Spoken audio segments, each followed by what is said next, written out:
Hello everyone, it is Rob Succhetto. How you doing?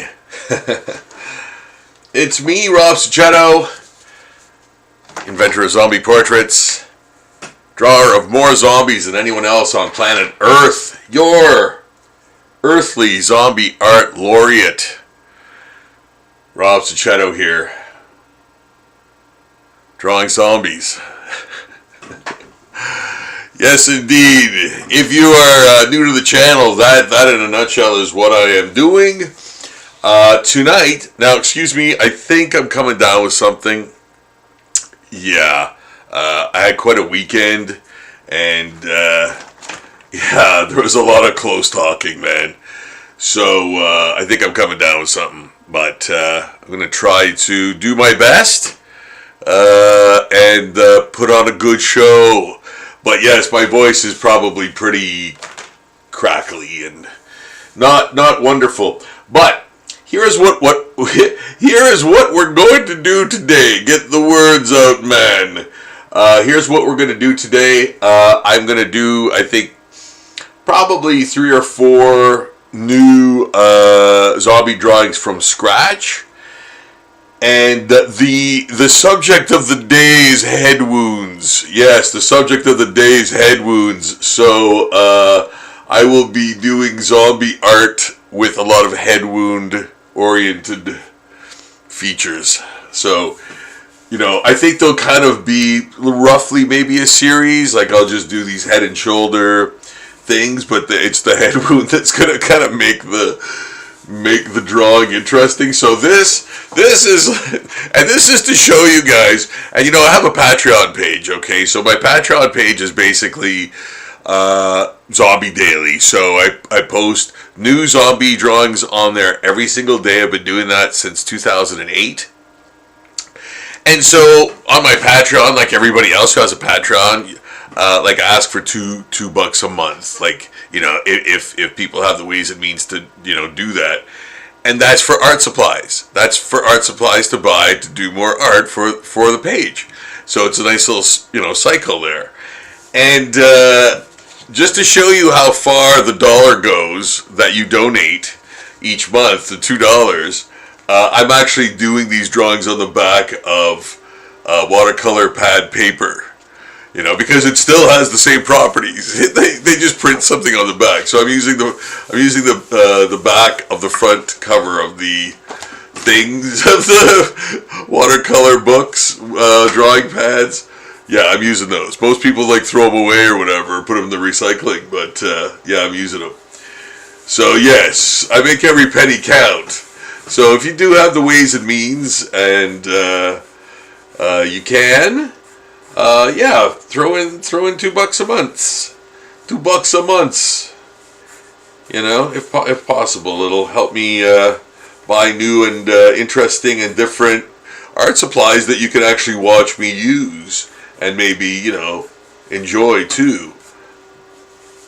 So for this, I'm doing just a basic, regular head. Nothing to see here, folks, but again, it's kind of the base for the head wound, you know. Whether or not I'll put a shirt on them and a jacket or whatever, like I'm kind of alluding to that with my things, but I don't have to do that. I'm just thinking, oh, maybe I'll put a suit jacket on them with a tie.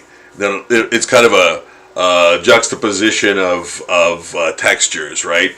You've got this, like, you know, suit. It's supposed to be clean and structured and that. Then you've got this like massive head wound going on, which I'm gonna add in. I don't know what I'm gonna really do, but we'll see. You know, but there, I've laid the structure down, put in where the, you know, throat relatively goes, and stuff, and, you know, put that shirt in where the jacket would come over, you know, where the collar would go, things like that. But I'm not committed to it. Like I think I want to go that way, but I can always change it because this is like the working out, you know. This is the working out portion, right? You're just working it out, and you know what kind of mouth will there even be a mouth? I'm just indicating where it would be, and again where the nose would be, but heavens knows the head wounds, man, they can be pretty catastrophic, man. So yeah, zombie head wounds, man. Yeah. So I'm just indicating where those like the eye sockets, nose, and mouth would be, or maybe parts of them will be, and some parts won't. Some parts might make it, some parts won't. Just depends on the degree of head wound I exact on this guy, on this zombie guy. I'll put a couple bullet holes in his lapel, in his collar, Yeah. Yeah, so we sort of work out where the head's going to go and everything, so it's obviously going off the page, yada yada. And again, that's the basis, right? The next step, I'm going to do another one. This is going to be a color one too. This is going to be a color one because it's on the back of a coloring book page pad. So maybe do a 3/4 with this one, 3/4 shot. I like those.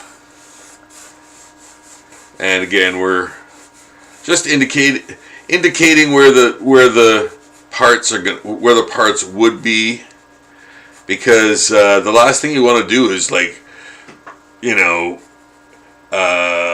get that wrong and make it obviously wrong where that part would normally be, because you're kind of drawing it into the gore rather than almost visually move it, and go, okay, yeah, that would go there if a bullet hit him and went through, maybe his eye would take that trajectory with everything else, So do that kind of pattern shot. So there's so many ways to kind of depict, the head wound, right? And that's just one. But drawing in the face is good to do firsthand, even though you might mangle it beyond recognition in the head wound department. So yeah. And again, I'm putting the ear roughly there. But again, the ear could be back here later. I'm just indicating where it would be. And again, hair,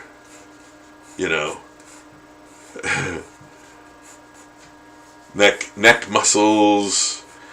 He seems more like a gym type guy, so maybe he's The other guys have no, he didn't have a muscle neck. Doesn't really matter. I'm doing millions of these. It's not like I'm not going to repeat myself at some point again, But yeah, there again is the basis for, and I think you can see that well there. I mean, I hesitate to get too close because then I don't want to be out of frame. So I think that's probably a pretty good, yeah, hopefully it is. All right. I just check the chat. I know it's only been 10 minutes, but people scorned me today because I don't check the chat enough. I was scorned. Okay. Just checking. Just chicken. No one here but us chickens. So, there we go. And again, that's the basis, for what we're going to do with it after. And, who knows if the nose is even going to be there. The mouth is even going to have that look, or that jaw might even be completely gone. But at least I have something to work with. So that's kind of that, Now these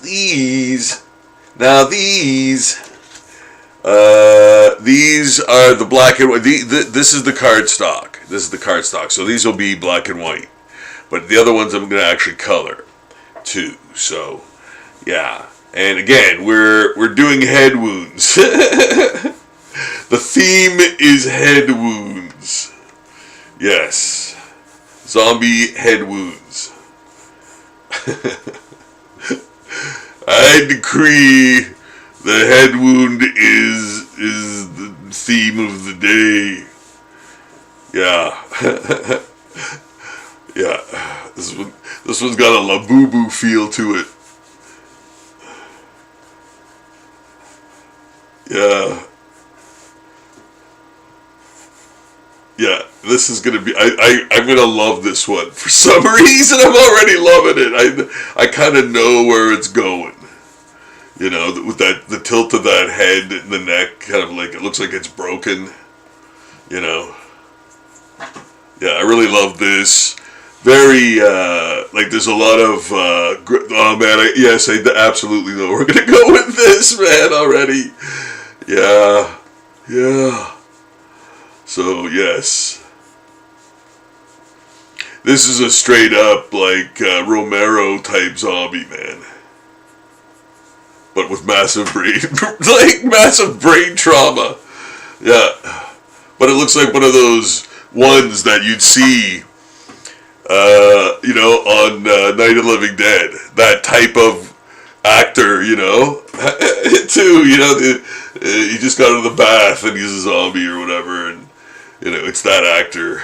It looks like that type of 60s actor. Almost 70s, I guess. That came out in 69. 69. Yeah, there. Like,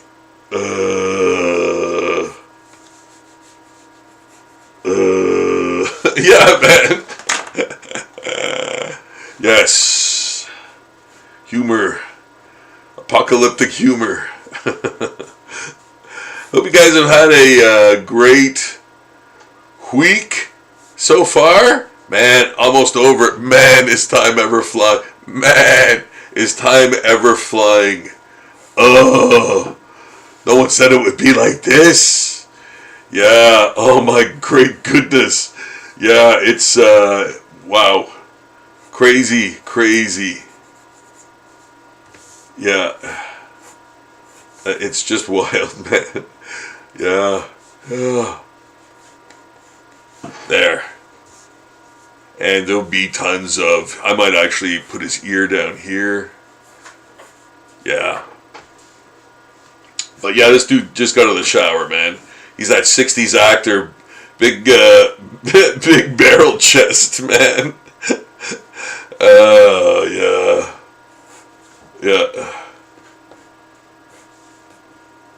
Head goes right into the body, man.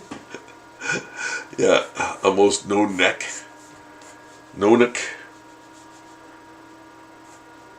But yeah, I think I'm gonna like doing this one. But yeah, I'll put a lot of stubble on them and stuff, and I think it'll actually look pretty cool. Okay, I got that right. So that's 3. This is the 4th one. And, yeah, head wound. Head wound is the theme of the day.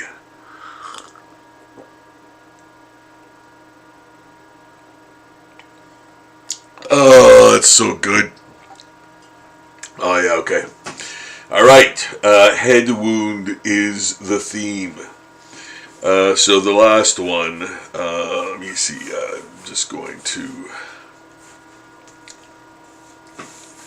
work something out here.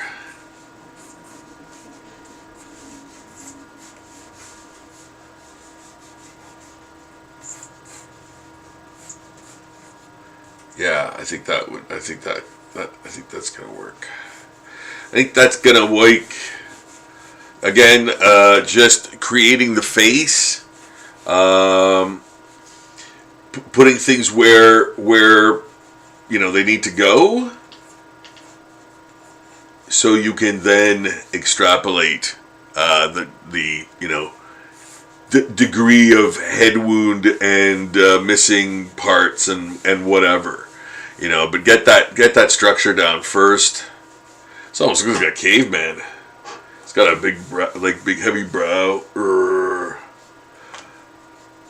But yeah, he's he's in a super zombie rage, man.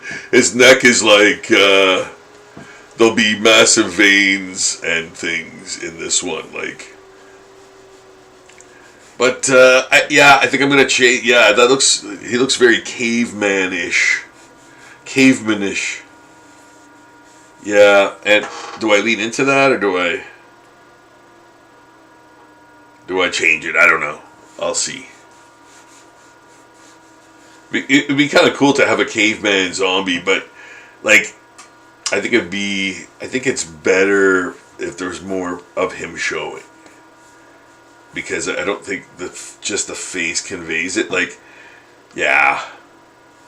Well, hey, like I said, all I gotta do is put the parts where they need to go. None of this could be here in about 5 minutes. Like, I could have changed all of this. He could just have a crater for a face, So, yeah, like all that could change, and probably will, But yeah, putting everything in where it should go is like, essential regardless, right? Yeah. A little tip there, Always draw the thing, even if it's in shadow. Like, don't just kind of show a part of it, draw a part of it. Like, it doesn't work, kind of draw. You don't have to draw the whole thing in detail, but like just draw where it goes or where it is, Don't extrapolate by kind of faking it with a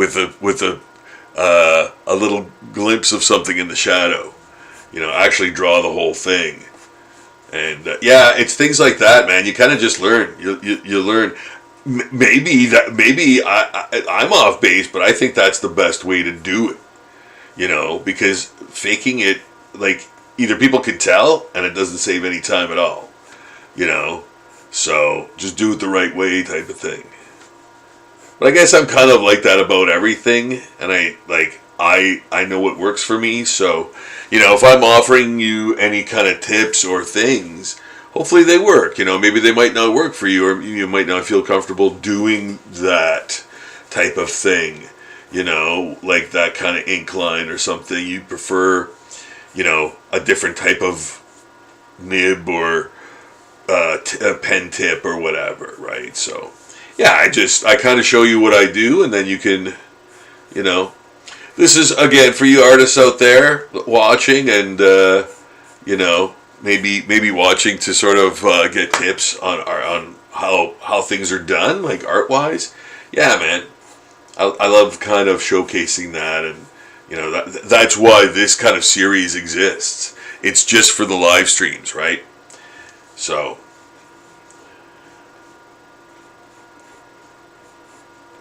yeah, I could put a bunch of, like, really cool veins in there, too, anyway, But, yeah. I think I know what I'm going to do. Yeah, okay, I'm just going to put the basis in there, and then... Yeah, okay.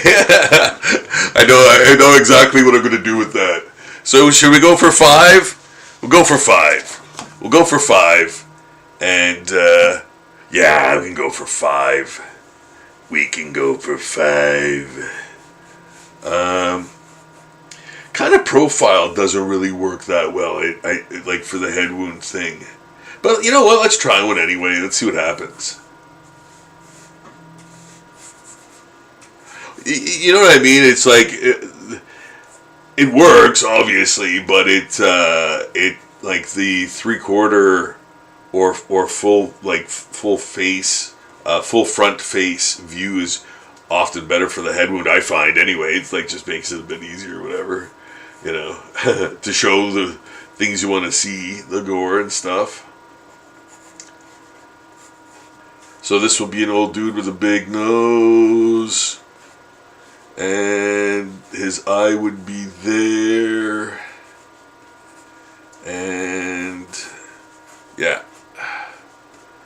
So maybe he's got a sweater on. A sweater! Take a sweater. A sweater. Yeah, there we go. That's great. That's great. You know what? This is gonna be the cover of a new indie band's album. Yeah, when it's done. Just an old man's profile wearing a sweater, like drawn all crappy, like, yeah. It's brilliant. Yeah, man. But yes, there it is. There's the basis for that. The old guy profile. How about that? Okay, good. Yeah, that looks pretty good. That looks pretty good.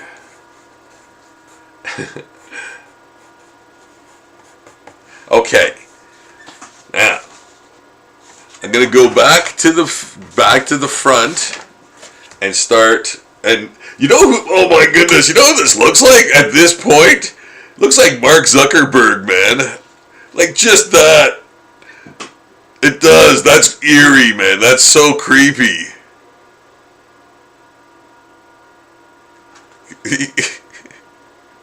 Bomb hits my house. It does though. It looks like Zuckerberg right there. Like that is really weird. That wasn't intentional either.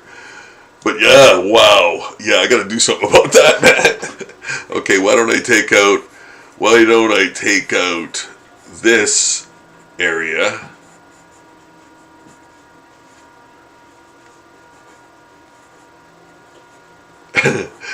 There. And I'll put like, that's gonna be part of the back of his head.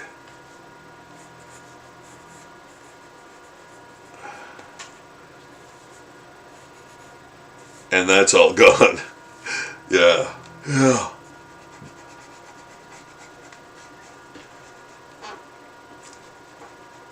There. And I'll put his, maybe up. Well, you know what? No, I think his ear is kind of long gone. Yeah. I don't think it's anywhere stuck to him or anything. Things you think about with doing zombie stuff. I don't think his ear would be. I think his ear would probably be close by, possibly stuck to him.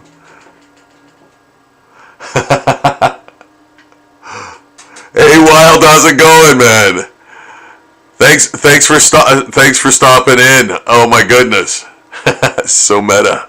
It's true. It's true. Or is it? It is.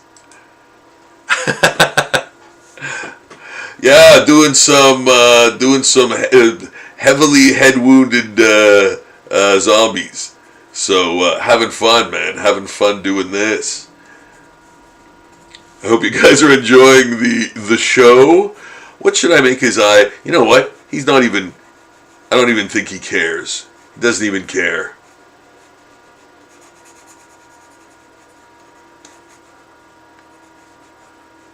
Yeah. Part of his ear. Yeah, I can make it actually like a piece of cartilage. He's been a zombie for a while, but not enough for, I guess, the insects to eat his ear entirely. Probably like turned really leathery, you know. So the insects haven't, gotten all of it yet. So yeah. But this is the thing, you really have to think about things like that, right? You know, like how did that happen? You know, what does that look like now, after, you know, an attack or rot or whatever? You know, nature getting at flesh and bone and tissue and all that stuff. You know, it's fascinating. Like just even, you know, like a rotting tree or something, like a stump, like things like that, the life that comes out of that too, which is really fascinating to see. Like that stuff really interests me, that texture, that, you know, that kind of life of an object, or like a, you know, a thing. But yeah, you try to capture that in your drawings.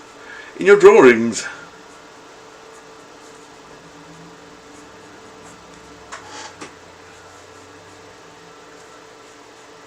I hope you guys are having a great night. Thanks for joining me today. I hope you can subscribe to the channel. That would be awesome. I would really, really love that. I would really appreciate that, guys. If at all possible. Would really dig that. Help me get into the higher echelon of the algorithm stream, so to speak. As best as I can describe it. But yeah, just getting in front of more people and enjoying art with more people. That's really important to me. And if the convention I was just at taught me nothing, it did. Wow, like the very young children that were so amazed that someone was drawing something was uncanny. Like just seeing the reaction of children watching someone draw for real in front of their eyes, and they were like just utterly captivated and awestruck, and I was like, wow, man, that is so amazing, to see that reaction. So yeah, really really love that. You get to see, kind of what kids dig now too, So yeah.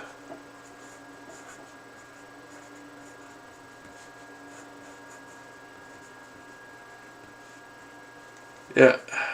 So I love doing those conventions because you kind of just, meet really great people and stuff too, and kind of develop even relationships in the sense that you kind of see this like the same people like a few times, during while that con's on type of thing, because you see each other at that, right? You go to the same thing, right? So you just end up seeing some of the same people, and you kind of develop these little mini relationships, through that, and that's fun, seeing those folks again.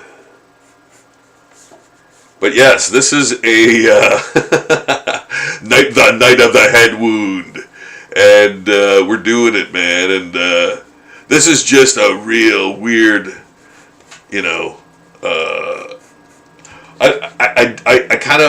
I'm still working this out. I don't know exactly where I'm gonna go with the face, but I don't like the face as is. I'm gonna have to change that. It's nondescript. It has no really interesting features to it, and that's a shame. So I have to change that. Yeah. I've got to change that, and that's the thing too. You can do whatever you want, man. It's all like you shouldn't ever feel like if you're trying to draw, or you're trying to be more of an artist and draw and stuff. There's nothing at stake, man. There's nothing at stake. Like don't stress over it. It's you don't have to be good or whatever. So yeah, make your sketchbook and everything like that your own, and keep that sketchbook handy all the time. Especially if you're commuting and stuff. Like if you're commuting, that it's like, and if you're in a situation where you're a bus or subway or whatever, and you can be stationary and draw, like all the better, right? So yeah, take that sketchbook with you and draw.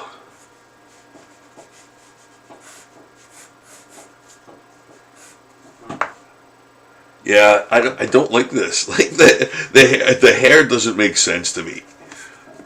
Yeah. Okay, you know what? You know what it's time for? I'm gonna switch. I'm gonna switch to something else. When I come back to this, I'll have figured it out. It's true. That's what happens. You have to come back to something to see, because if you get too like bogged down in it, then it's like And you know what, guys? I don't mind showing you the flubs. This isn't like a montage where I'm just producing gold or anything like that.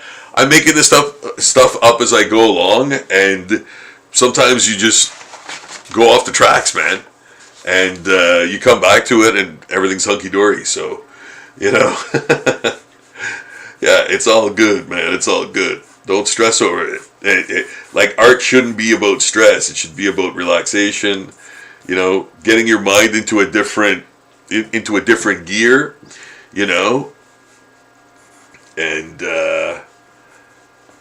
yeah, thinking on a different level. You know.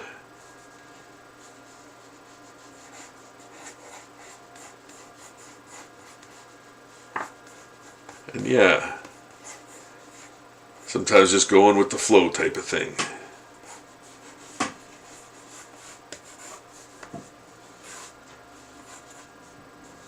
Kind of looks okay, but then, upon closer observation, he's like completely torn to shreds. You can see his teeth in there.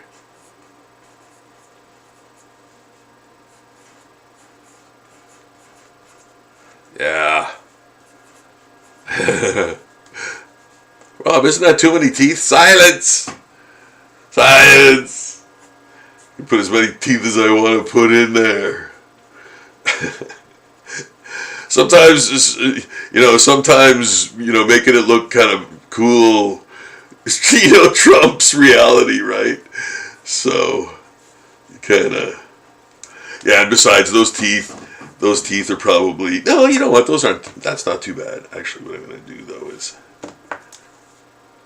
I am gonna do it.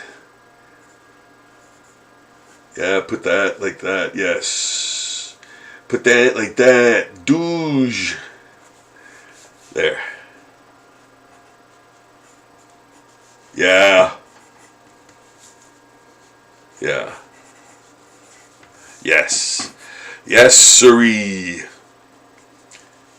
There we go. Awesome. I love that. Good. Good. No, fine. Fine. Oh, God. Yeah, that's the stuff right there. Because, the silhouette almost looks like it's normal grandpa here, but when you get closer, you can see that, well, he doesn't have that side of his face. And he is, in fact, a zombie. Damn zombies.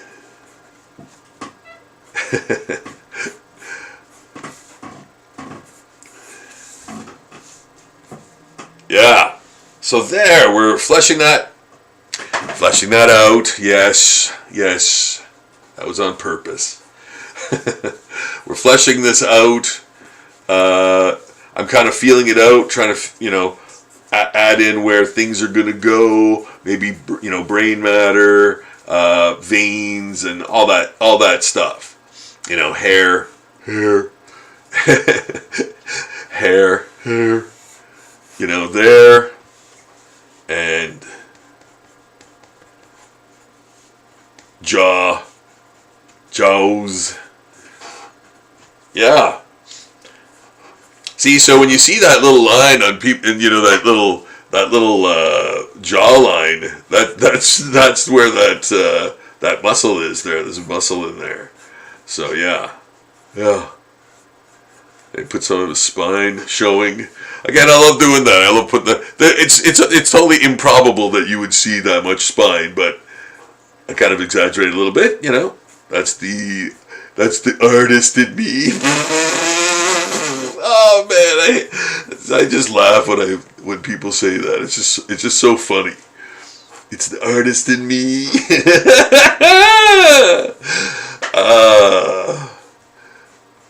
Yeah, that's fun. Oh boy. So yeah, we're drawing zombies from scratch tonight. And the theme is head wounds, everyone. Yes. It looks like Grandpa had a bit of fun with the milk that's running down his chin. Grandpa? No!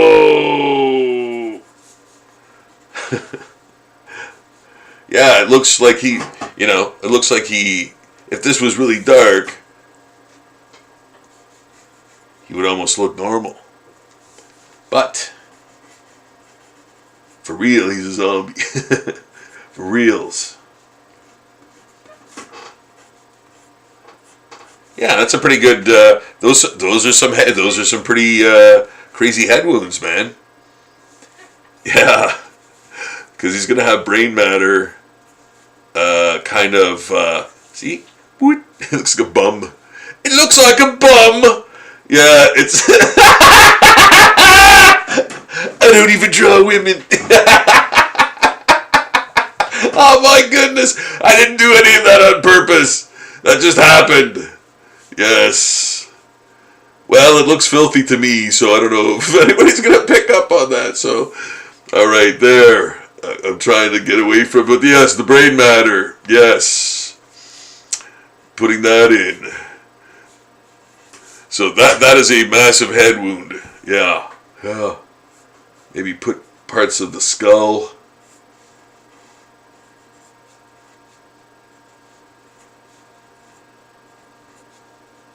Yeah. There. Yeah. Head wounds. No, this is yeah, no, this is hair in the nose. I have it. I have hair of the nose. I have hair of the nose. Burn him. Yeah, you can't halt it. You can't stop it. You can't stop it. There's no stopping it. So, I gotta get one of those nose trimmer things though, for real. Yeah. I'm gonna check the chat. Whoa. Hey man, cheers, nice. Zombie, aka Milky Zombie, yeah. Thanks for joining us, man. Thanks for joining us. Thanks for watching, man. And thanks for interacting. I really I dig that, and that's why I check the chat periodically. Well, these. All right, back to the drawings. Back to the drawing. Yeah, there we go. Yeah, I'll put all those little details in there later. But now, I'm gonna do. I think I'll do this guy. Yeah, yeah. I think I'm gonna do this guy. I think I know what I'm gonna do with him. So he's got no face left at all. Nothing. Like he's like. He just got his bottom jaw. Everything else is, like, gone. Yeah. So, maybe there's an eyeball sitting way back in there. But that's the only that's the only thing. Yeah, and, indication of a tongue. But his entire face is gone. Just has the sides of his head. And his bottom jaw, such as it is.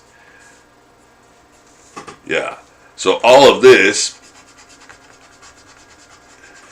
But again, having it there, you kind of know where to place the other things, right? Oh, you know what? That would be great, having his tongue. Yeah. And again, that's this is the working out phase, right? You're working it out, and you kind of discover stuff, and it's like, oh, okay, yeah, that looks good. That looks really good. That describes what I wanted to describe very well. Like that really gross, like drippy, gooey, tongue hanging out, eyeball, all the hits, all the zombie hits, all that stuff, right? So you want to get all of that in there if you can. Again, feasibly. You don't overdo it. But yeah. Yeah, this with the tongue sort of thing and the eye back there, I think that I really like that. So I'm gonna put brain matter in there too. It's like somebody just scooped his whole head, the whole front of his face out. His one of his eyeballs popped back in and like hit the back of his head. Doink. Yeah. So yeah, and I'm gonna put like goo and stuff in his hair too, right? So, but other than that, he's fair. Like he's not decayed or anything. He's not really too decayed. He's kind of a newly formed zombie, But he's one of those. Return of the Living Dead zombies that kind of can live through all the head trauma and being cut up and all that stuff, right? Which I think, as much as that's my favorite zombie movie. If asked, that's what I answer. Absolutely my favorite zombie movie. Yeah, Return of the Living Dead. Yeah, absolutely top for me. Yeah. But I thought the burning and the raining and the things and that like a little much. I'm like, you don't want to kill off humanity that quickly. That would be, you want a part 2, man, which they did, but it wasn't as good as I thought. The first and third one were awesome. Yeah. Yeah, the third one was one of those ones that, wow, they don't write movies like that anymore, man. That was a really like cool, weird film. Like, yeah, very odd, for a zombie movie. But man, it hit it checked every box, man. It was very good, and playing up the whole military using zombies as soldiers and stuff like that. That was really cool. And yeah, I know that it's already sort of that part sort of been done, but them being augmented with like those mechanical things and like all of that stuff, like that was very cool to see. That was like almost comic book level type of stuff, but they made it cool. I thought it was cool.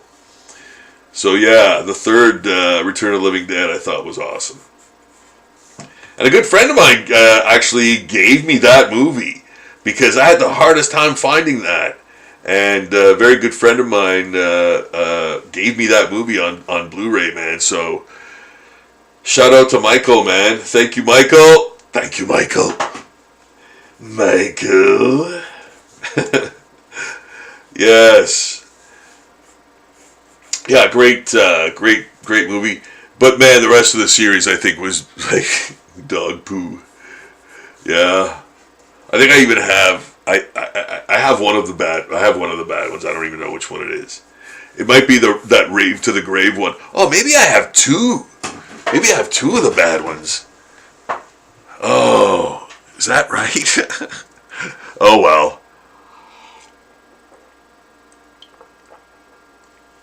Oh, that's awesome. Oh my goodness. Well, I have two of other movies. Yeah, I don't know where I was going there. I don't know where I was going with that there. Concentrating on the concentrating on the drawing for a moment, and I lost my train there. So, train went off the tracks. But yes, there we go. We got some nice no face left. Head and face trauma.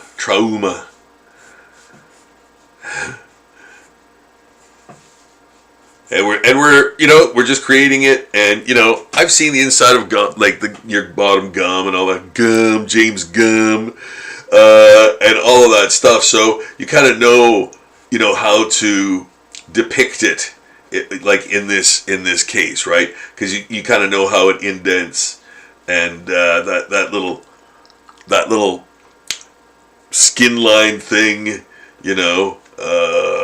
between your gum and your bottom lip, that little placeholder or whatever, like, you put that kind of thing in there, because again, this is like this is a newly created zombie or a guy that just got his face taken off and now is a zombie, But you know what, I don't know about that. I don't know about those veins. I think the veins belong to a different, type of zombie. So I'm going to change that. And here again, like, this isn't a montage to show you how awesome I am. This is absolutely a recording of how much I flub stuff and or change it, and I'm not like just whipping this stuff off, So yeah, there's a process involved, and you know what? That right there totally changes the entire thing. That those two lines. Now it looks like he's almost screaming, Yeah. So just doing that, like, small thing, just totally changed the whole aesthetic. And for the better, But I had to change it. So again, this is absolutely the process, for me anyway. I'm not speaking for other artists. I really don't know how other people who do illustration like this kind of do it. I'm sure there's a lot that are traditional, but who knows? I don't know. I don't know how that's done, kind of thing, anymore. I just know how I do it. So, yeah, I don't keep up with the industry. I don't know if there is sort of an industry sort of, place to shoot the breeze about stuff. Like, I'm sure there's like message board. Does that even exist anymore? I don't even know. I don't even know how to, like, navigate stuff, really, Or really, what the thing is? It's time. I don't have the time to, like, look things up like that. Like, people always ask me about video games and if I play video games and stuff, and I'm like, no, I literally don't have time for it. But man, I'd love to, but I'd get, kind of maybe sucked into it type of thing. Because yeah, I think video games are awesome. I think the graphics are cool and all that stuff. Like, I like that kind of imagery and, those types of things, themes or whatever.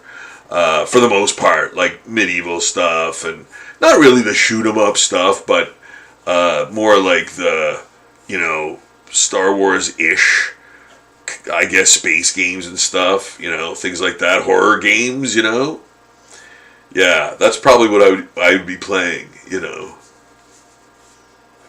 if I had the time. But yeah, that's just it. I don't have the time, That's why I say, like, I could live another, like, 200, 300, 400 years and never be bored. Ever. Like, ever. Yeah, that is not possible for me. Well, I mean, I'm sure for a lot of people too. But, boy, do I ever... Like, I mean, I've got so many things I like to do, I just know I don't have enough time to do them, So, yeah. If anybody has the golden elixir, let me know. So here we go, guys. I'm taking a drawing that I moments ago was not very happy with, and now I'm really digging it. I'm really loving it. So yeah, this was one of those ones, and you come back to it and you fix it up, because now you can kind of see the problem with fresh eyes, right? Fresh eyes, yeah.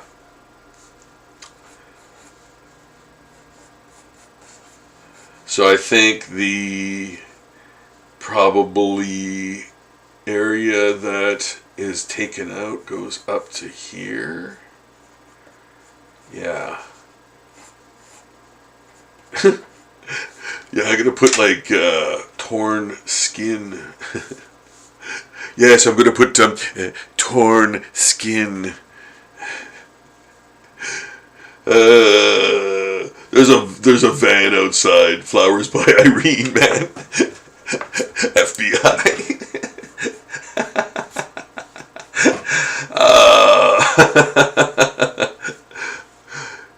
He said skin again. Get him. Yeah.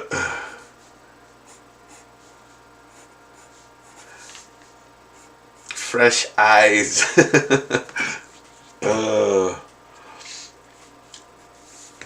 It's the way he says it. So yes, lots of gore, lots of gore, plenty of the G word, lots of drippings. Yeah.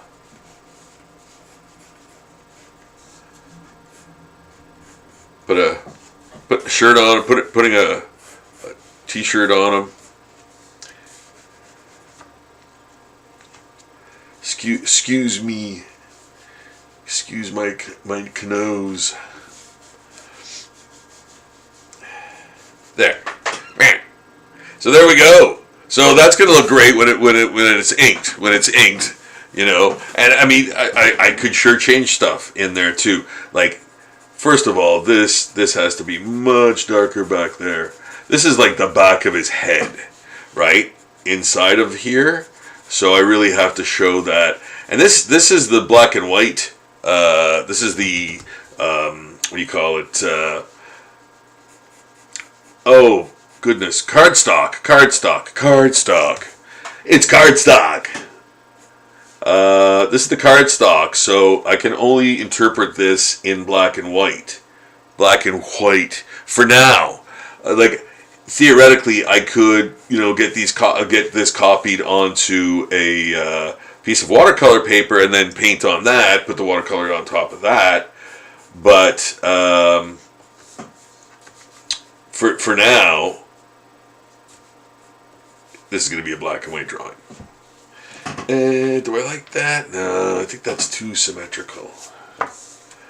Yes.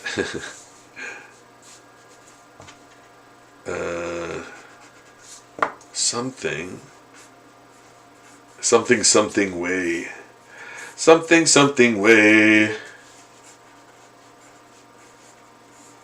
Yeah. Drippings. Getting his t-shirt all dirty. Parts of his head. It's drawing zombies from scratch on the channel tonight.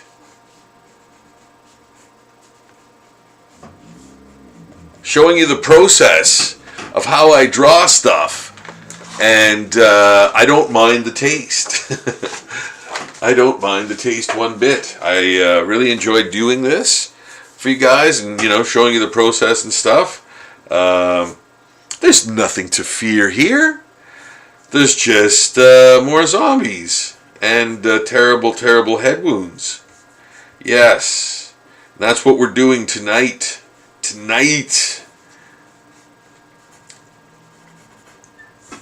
Zombies with head wounds is the theme for the evening. For the evening, Captain. For the evening. Yeah, a lot of gore-drenched zombies. Go drench their zombies. Yeah. Brain matter coming out of the head holes. The new ones, the new head holes. That's a great name for a band. We're the new head holes.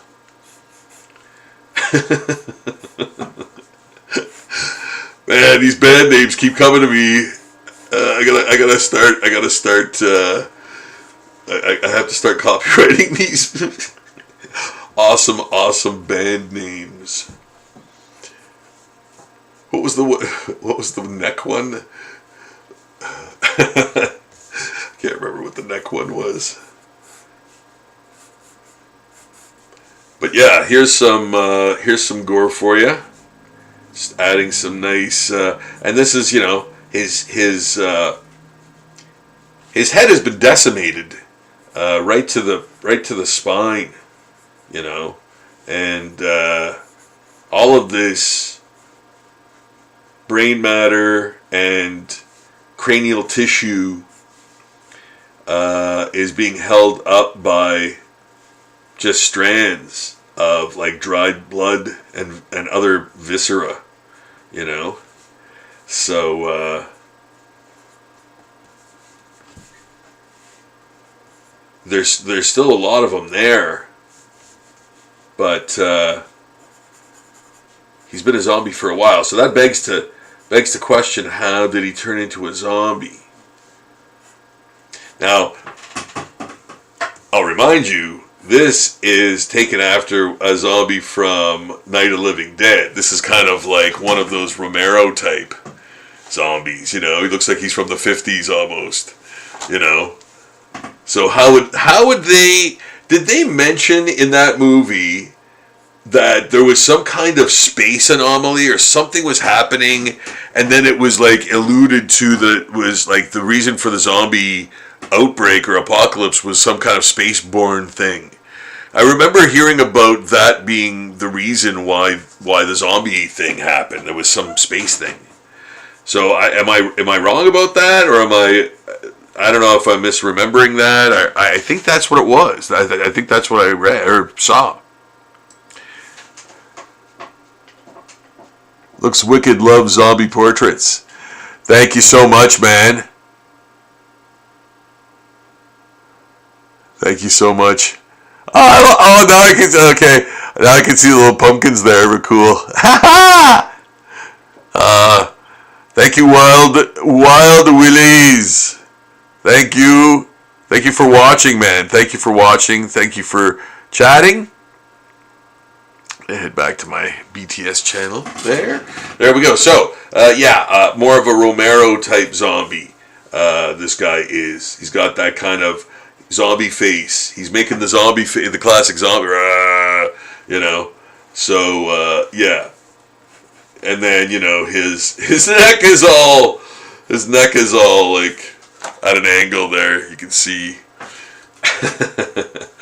And he looks kind of simplistic, right? Like he looks more like he has a sort of a Darwin Cook, Bruce Timm, like those guys who do the awesome like really thick lines and almost cartoonish, but like remarkably minimalist drawings, like Bruce Timm and that. Like, so that's kind of like that, kind of going for that kind of thing with the Night of the Living Dead flair to it. So this would be like a black and white,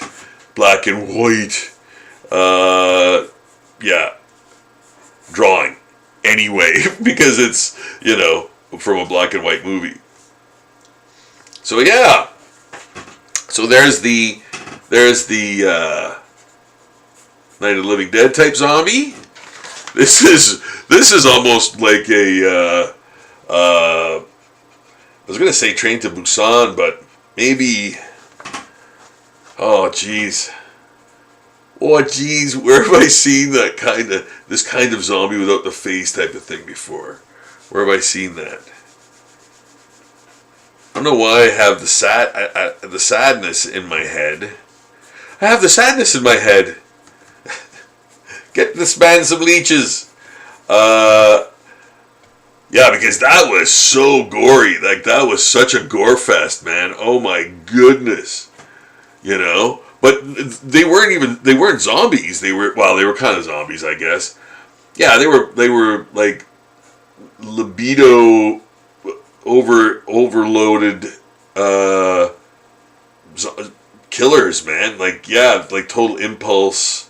I guess like that Crossed almost, which I heard they're doing a movie about like a Crossed movie. For those who don't know, check out the comic series Crossed, and yeah, you'll see what I mean. They're doing a movie based on those comics, which, man, that stuff is hardcore. Like, they're not screwed. That's a Garth Ennis. Book. So yeah, that guy's hardcore, man. And like, it's a company they didn't care that it was like ultra, you know, violent and graphic, like really sexually graphic too. I think. Yeah, I'm pretty sure. So that too, you know. So yeah, I guess they just let him do that. Aerosol, or I can't remember what company it is, but yeah, they just let him do whatever. And the artist was really good too. I think it was that Rip guy, Juan Jose Rip. I think, I don't know. I thought it was, but then I'm thinking, man, that guy worked for Marvel. I'm surprised they let him work at Marvel after doing that, because that was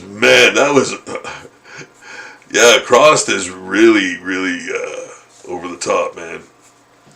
You know. So yeah. Anywho, I can't believe they're doing a movie of that. That's gonna be pretty crazy. But yeah, where does this zombie come from, man? It's got to be. I'm thinking of something. I'm thinking of some show. The Walking Dead, maybe? I don't know. That kind of zombie, I think. There. I like that. So, we got that. Oh, here's one. This is one of the ones that were on the watercolor paper. These are the ones that were on the watercolor paper. Yeah, okay, so let's do this.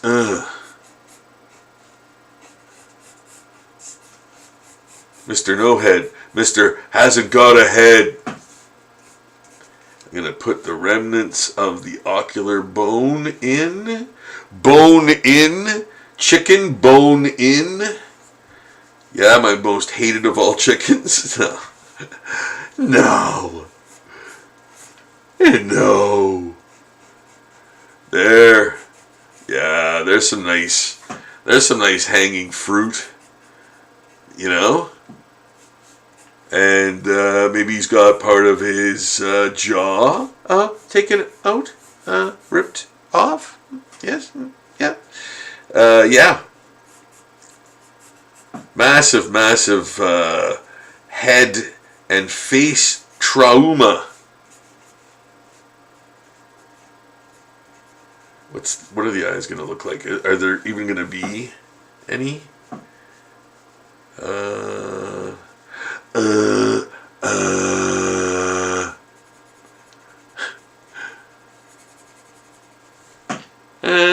I don't know.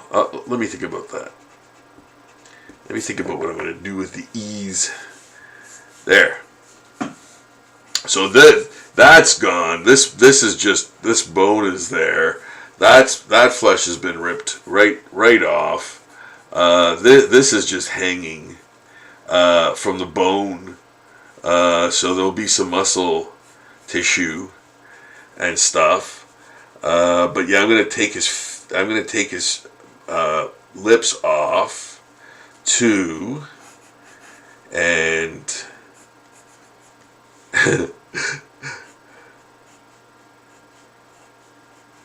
there, yeah.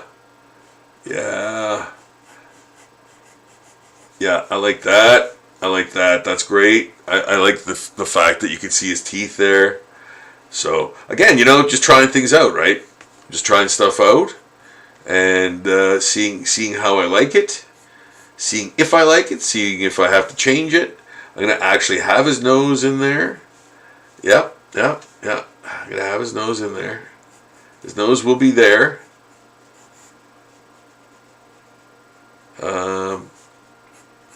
There.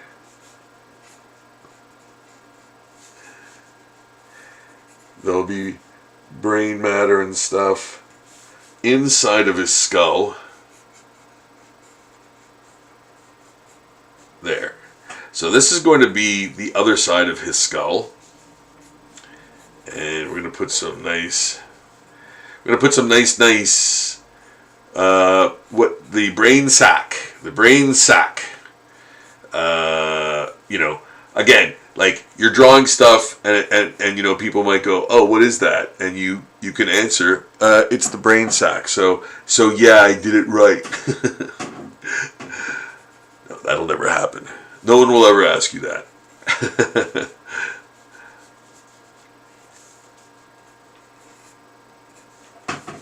Yeah, guys, I always say, pick up a pencil, get a nice little cheap sketchbook from the dollar store and doodle away, doodle an afternoon away. Go to the park, draw while you're on the subway or on the bus, whatever time you have. Go outside and draw things, draw from life, and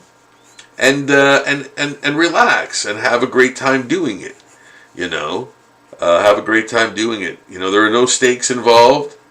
There are no snakes involved either, and you'll have a ball. And your brain will be working on another level, on a different gear, and you'll be glad you went there.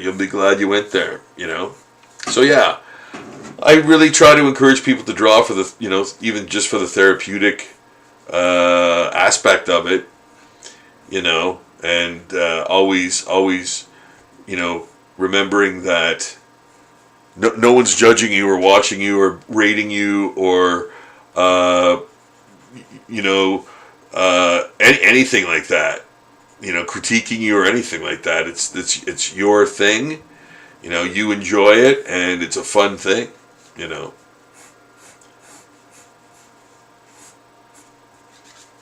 Yeah. Should I take the ear out? Should I?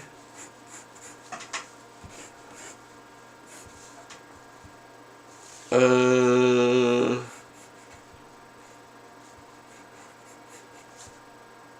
I think I'll leave it in. Yeah, I'll leave it in because it'll make him look more like, oh, he was totally human not too long ago. There. So yeah, parts of his hair, right? Because most of his head's completely gone. You've got the ocular bone still kind of sitting there like a jerk. There, and a lot of the musculature has been exposed.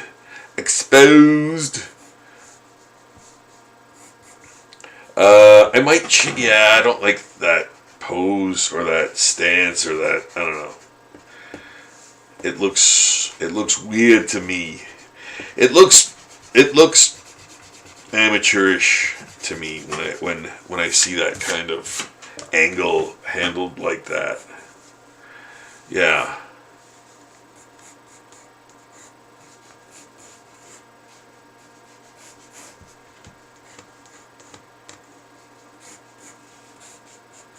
There.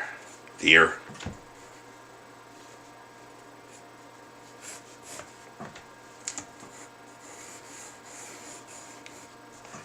Yeah. And there'll be a lot of pieces of things Hearts. Of course. Yeah, this is one of those, like, zombie gets his head blown right off. Or is attacked and torn to pieces. Hence all of the, hey, you know what? That reminds me, I should actually do that to his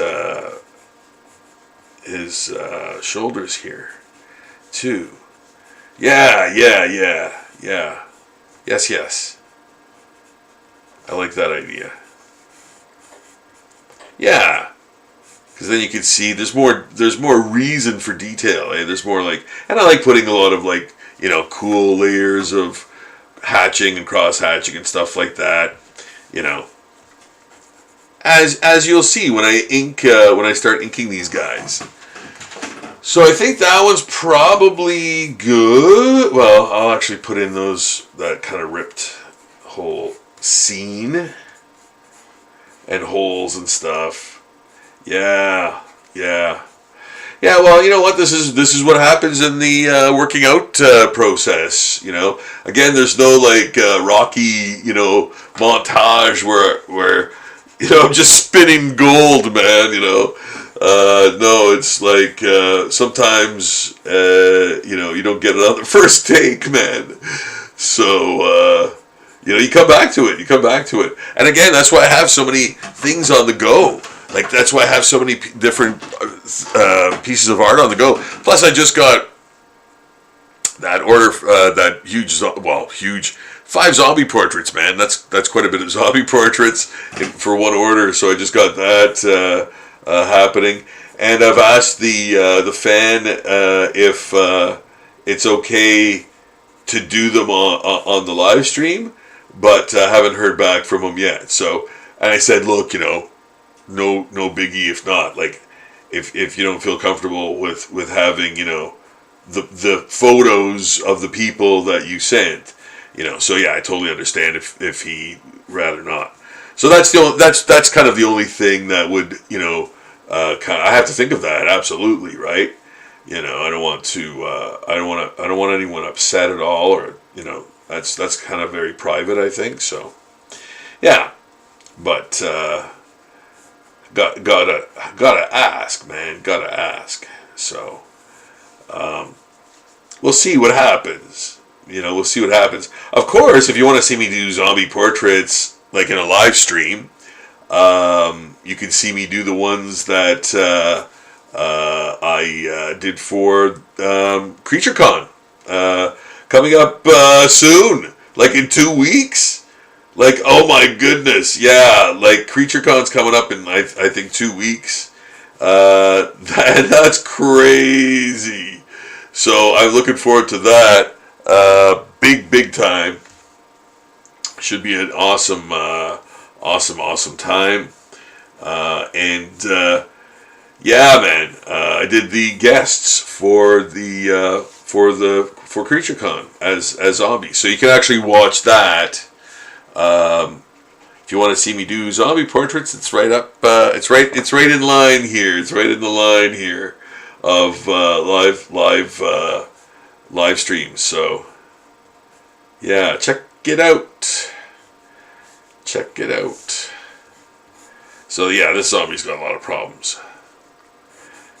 You know what I love is that he's not a zombie, but the dude from RoboCop who gets that toxic waste dumped on him, or he bathes in the toxic waste for a bit, and he's totally mutated, and parts of him are dripping off of him and stuff. I love that visual. That's so cool. That's kind of where I'm kind of going with this, Help me. Yeah. In that case, why don't I make his eye like that? Yeah. There. Yeah, I like that. Yeah, I like that. There. Ah! There.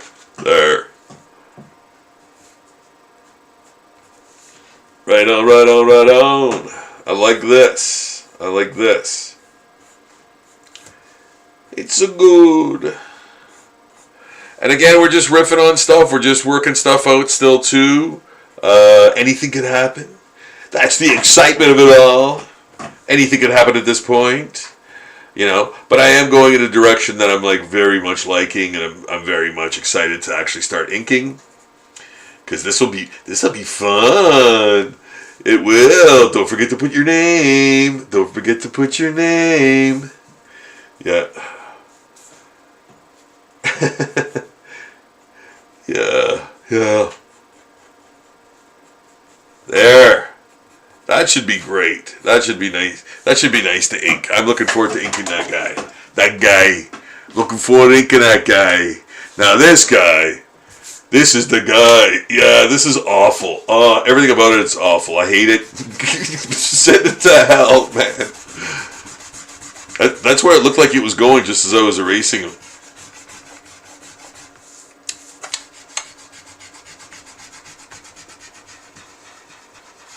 It's true. It's true. It's true though.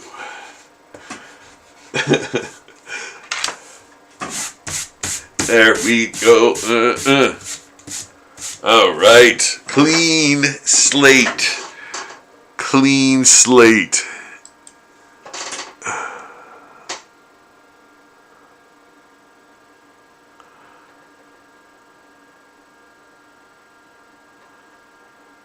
Thanks again, Wild Willies. I really appreciate the watch. Shout out, Wild Willies. Yes, okay, now, what am I doing? What am I doing here? You should have stopped at 4, said Shadow. Give me a moment. Give me a moment.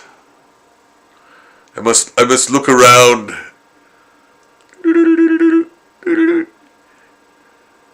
Okay.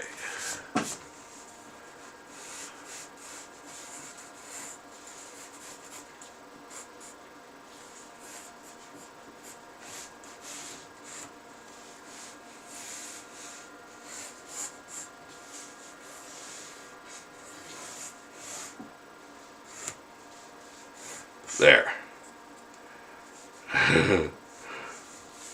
Yeah, this is going to be a very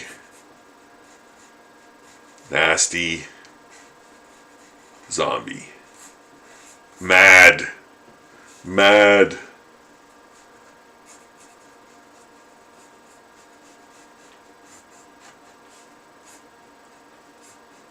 Almost cartoonish.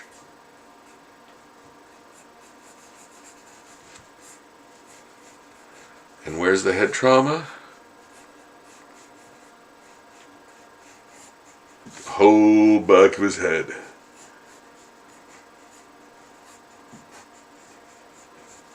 Is gone. It's gone. There. Yet he lives. He's a zombie. Burn him. Just burn everything. Burn him, burn her, burn it. Burn. Do you ever think this guy was a pyromaniac? Burn him. Violence.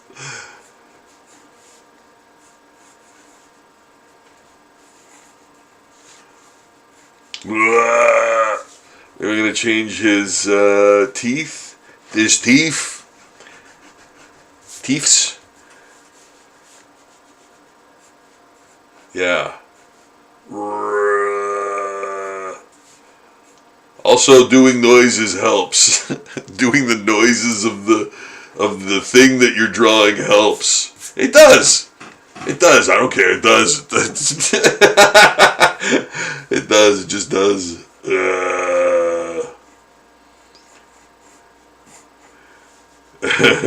A good friend of mine used to do that. Probably still does. And I thought that was so funny. You know, when I would draw and he would look at what I'm drawing and he'd make the noise of the thing that I was drawing, you know. Yeah.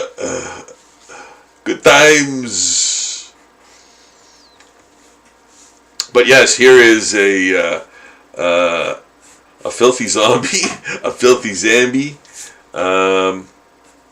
Again, from scratch. And this is, this is the watercolor paper. I'm using the actual back of the, using the back of the sketch pad cover. Yes, if you help support Zombie Daily, the Patreon page, you know your money's in good hands. It goes right to art supplies, and I make that money count, man. I make that money count. Yeah, it's true. So when you if you have the ability, if you have the ways and means to do so, please go to the Zombie Daily Patreon page, which the link is in the description below, of course. Throw me $2 a month for a couple months, and all of those proceeds, like I said, go to making more art, getting more art supplies to make more art for the page. So yeah, thought that was a nice little circle of undeath. Yeah, there we go. Teeth inside there. Not really any lips to speak of.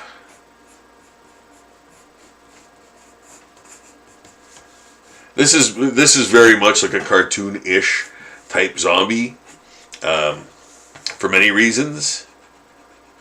Like the design is very, stylized, obviously. So this is very much like, this looks like what's his name, Buzz Lightyear, the Toy Story guy there.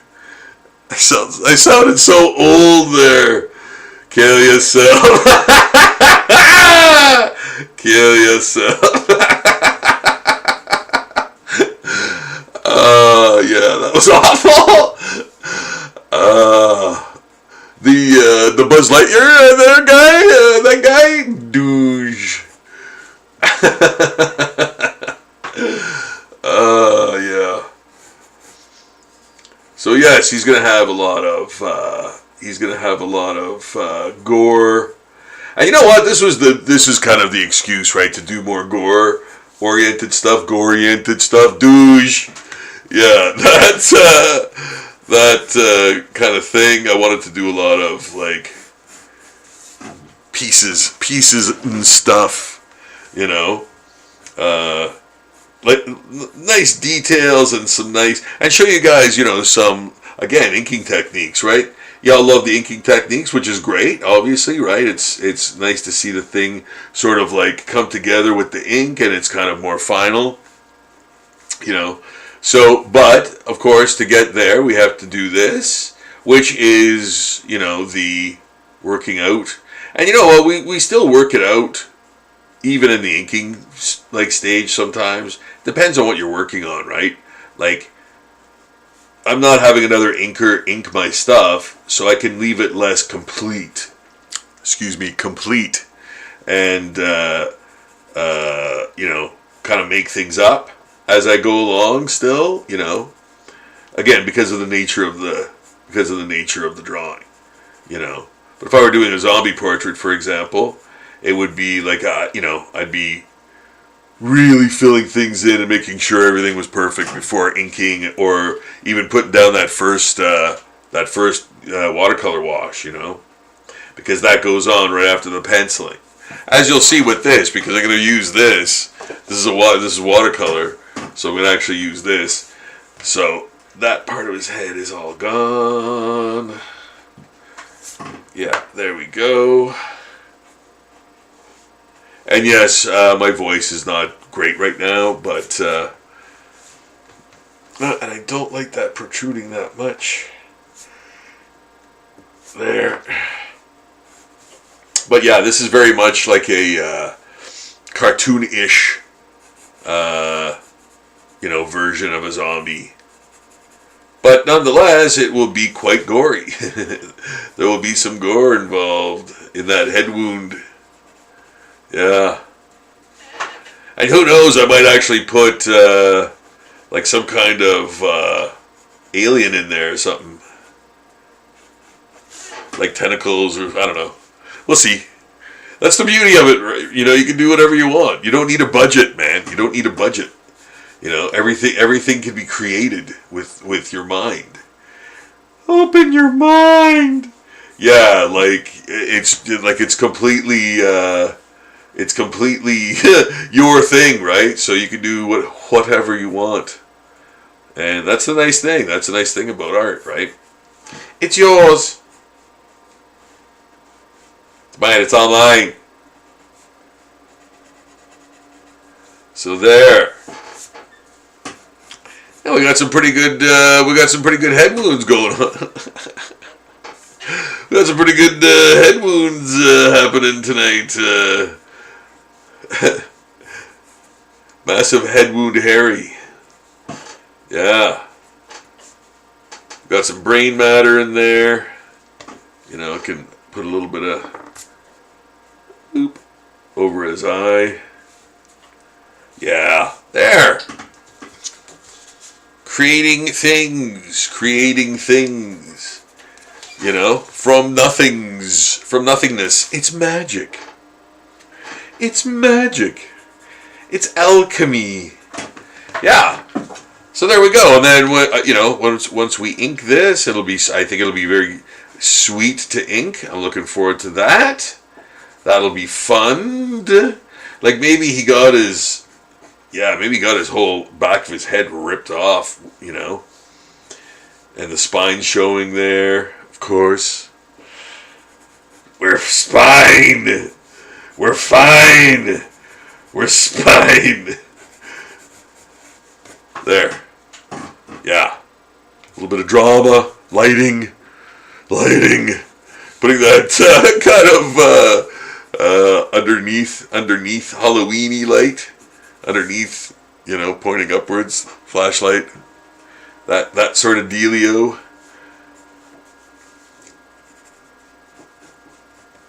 Yeah. There. Okay. And you know what? Like there will be a lot of detail in there, but I will kind of I will put enough. I will put enough contrast in there so you can see clearly what the front of his head and the back of his head are. You know, where they are rather. In relation to each other. So yeah, that has to be augmented slightly with, you know, a thicker holding line, as I oft do for those situations. But that don't change your situation. Yeah, there we go. All right, so we got another one done, another one ready for. Hey man, you know what? Those are gonna get. First of all, I just saw something I need to do here. I'm gonna put this sort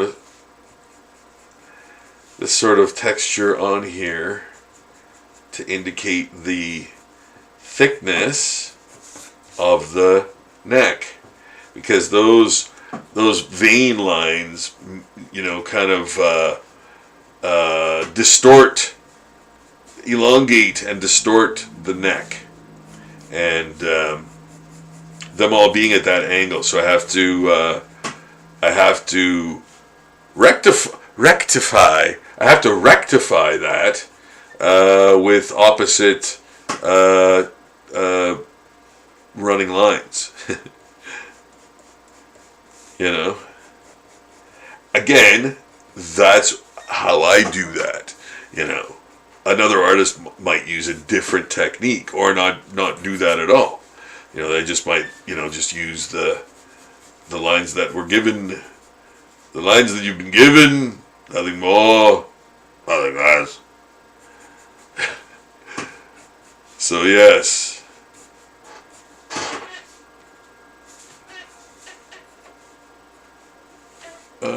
Maybe put a bit of a, yeah. Again, the shadow on the top of the cheekbone there, you know? So, yeah, making it making him have that sort of Halloweeny flashlight underneath the head, underneath the face, underneath the chin or whatever, or just shy of the chin, you know. But yeah, putting all those nice goodies in there, all those sweets, those sweet, ripped skin pieces and spinal column exposure and stuff of that nature. Stuff of that nature. There. All right. Okay, ready to go. Ready to go to the next one. Oops, nope, that can't. We can't show that one. I'm gonna go back to this and clean it up a little bit more. Then we'll start inking. Yes. Yes.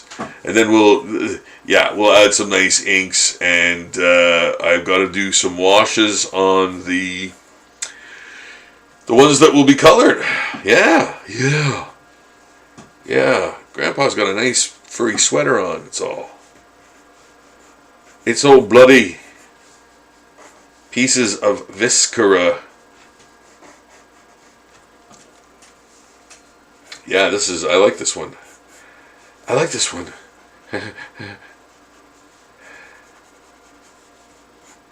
There. So I finally found the second, I guess, American girl who kicked the Hornet's Nest series with Claire Foy in it. And I love that movie. I thought that movie was awesome, and I could not believe it. I found it at the Hawk Shop today, and I was like, oh, because yeah, I've been meaning to watch that for so long, and I think whatever streaming service it's on, I don't have, yeah, so I picked it up today. That was awesome. What an awesome find! I am not hard to please, man. Yeah, that was a great find for sure. And I got the Kong Godzilla New Empire one. Yeah, that was great. Yeah, man. So had some pretty good pickups at the Hawk Shop today. Yeah, that's my life, guys. That's my life. I just lumber around the city, buying collectibles and then drawing at night. Well, lately I've been drawing during the day too, so it's crept into every corner of my life.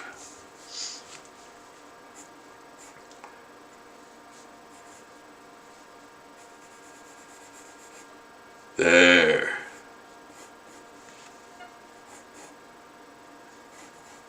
Put some, yeah, that's for the inking process, putting a little, there's going to be a ton of pores and stuff in his nose and the end of his nose, you know. What does that have to do with zombies? It's just gross. What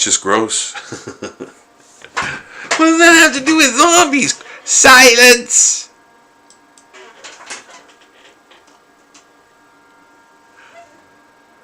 Oh, that was weird. I thought, oh, yeah, I'm looking through my stencil thing. I literally watched a video today that was so created by AI. I didn't realize it at first. And then I was like, okay, obviously this is AI. The woman's voice changed into a male's voice, like gradually, not like, oh, they edited something and then it came back a man's voice. No, during the woman talking, her voice turned into a male voice. And I was like, okay, that couldn't have just happened. And then it did it again and again. And I was like, no. And I was like fast forwarding and I'm like, how much is this like the same real loop? And it must have like looped 40 times. And I'm like, this is like the AI slop that is just created out of like current events. And man, it's like it's on my thing. And I'm like, oh no, they finally found me, man. Because I never used to get like that level of those types of shows. you know. So yeah, I was like, this is awful. You know, they're not even trying to hide it, man. AI is awesome. Douche. Silence robot. Seize him. Seize them. Seize all of them. Seize them. Cesium. Speaking of cesium, I have frozen shrimp in my freezer. Does that mean my whole fridge is irradiated now? They never say anything about that. It's like, oh yeah, we got irradiated shrimps. Oh really? What about the, it's radiation. That means it radiates. What's the rest of my fridge look like? Yeah. Wake up, my fridge tries to attack me. It's all mutated.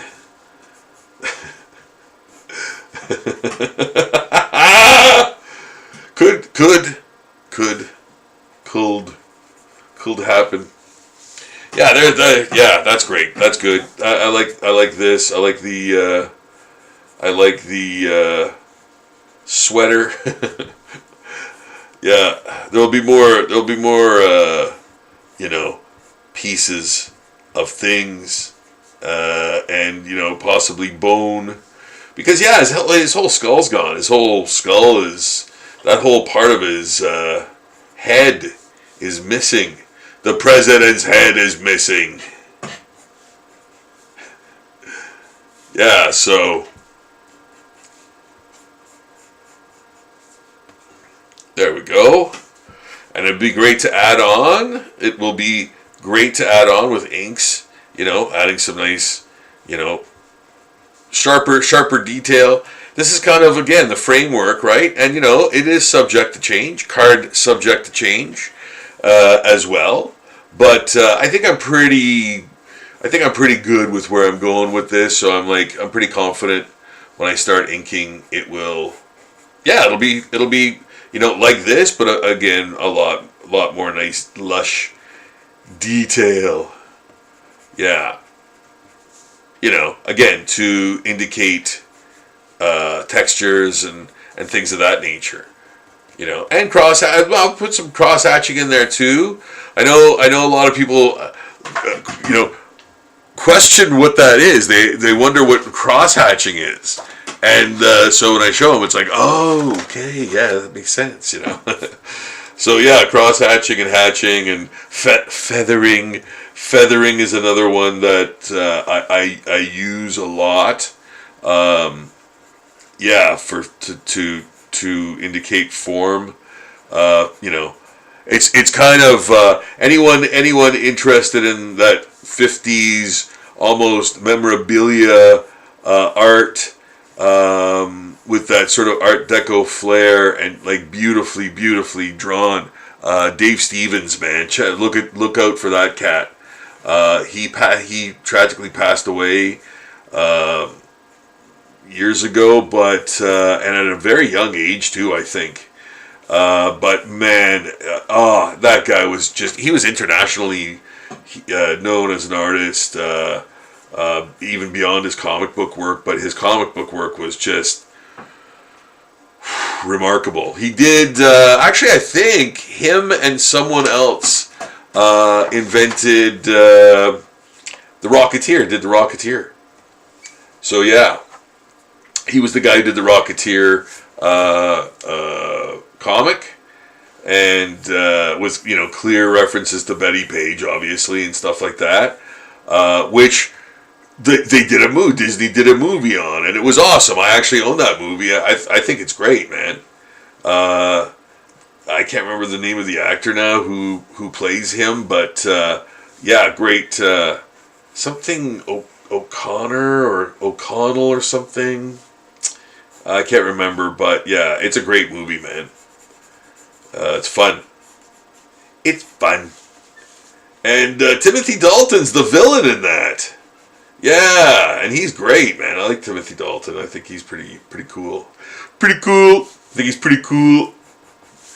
Yeah, there we go, and there we go, and this is going to be again. There will be lots more viscera and gore and stuff like that, but to sort of indicate what time frame and what kind of zombie this is, kind of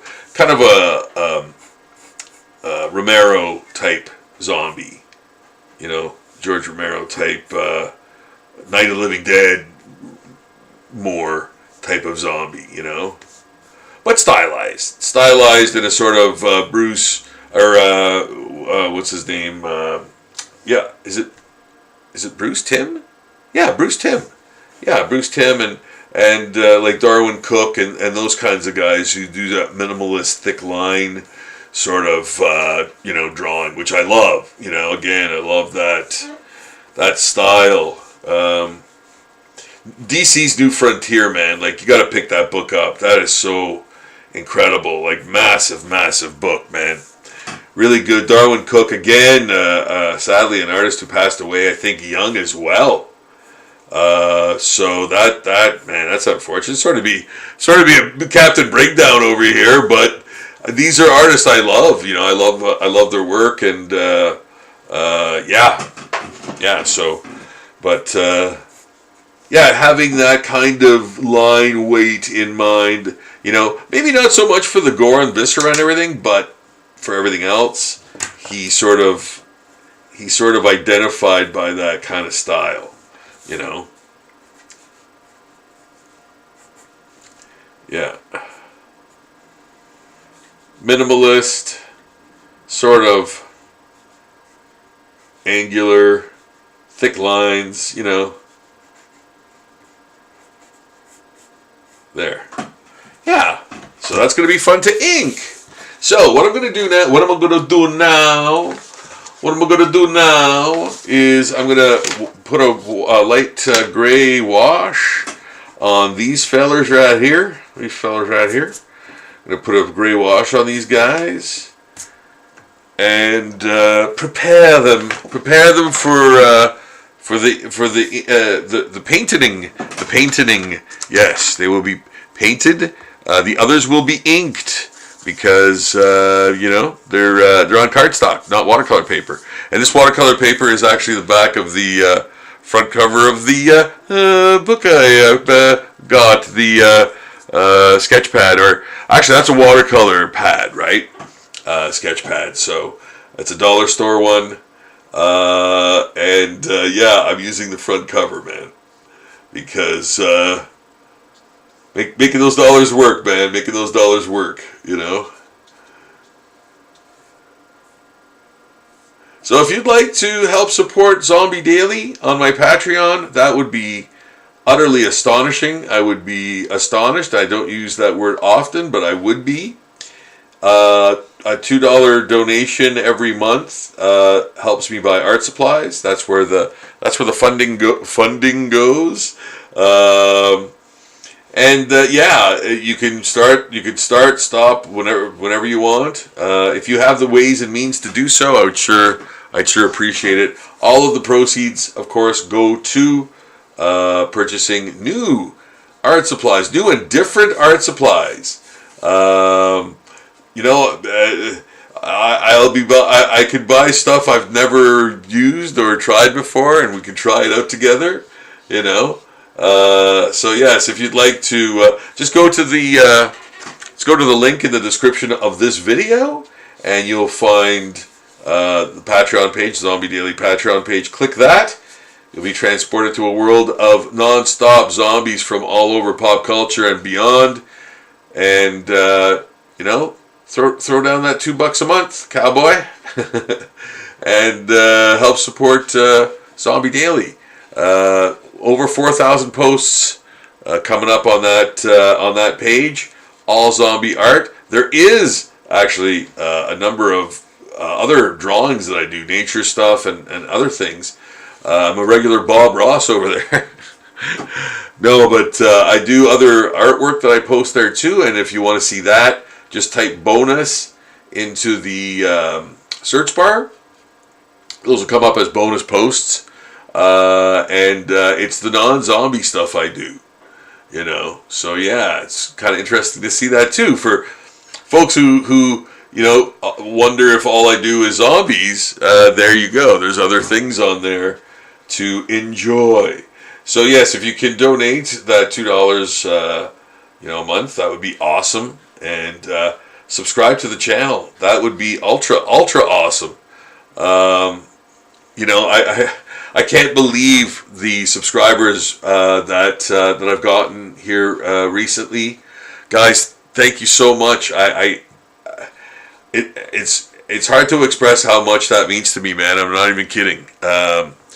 Because I do in fact want to get in front of more eyes and help people maybe even do art therapy and stuff and just reach more people and entertain if they just want to watch me draw stuff while they nod off to sleep type of thing. That's a thing too that is awesome. You can just watch someone draw stuff for hours and then just fall asleep. That's a cool thing.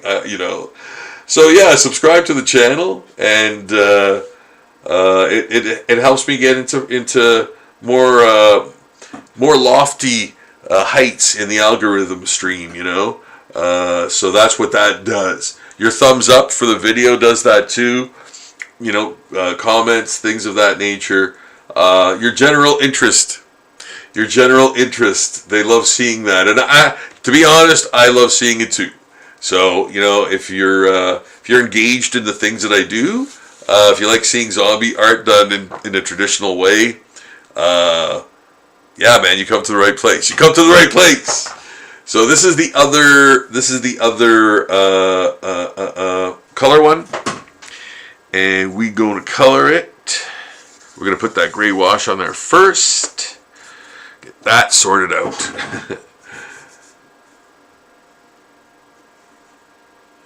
There. Yeah, he's going to be fun. I think he's going to be fun to do. Chicken bones.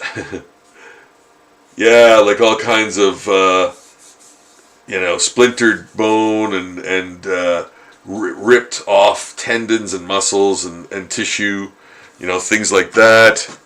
All that good, eye candy.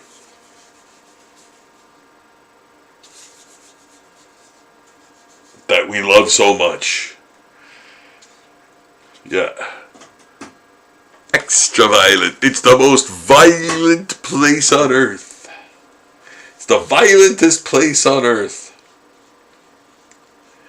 There, putting a nice gray toned wash on there. Adding that, darkening it up a wee. You're a wee. Uruguay.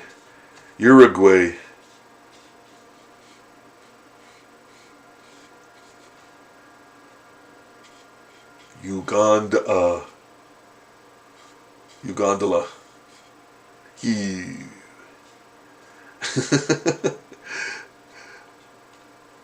The incoherent ramblings of a old artist guy saying words, painting zombies. There. So there. That's the wash. That's the gray wash that goes on every zombie. And now, for my next amazing trick, I'm going to start inking.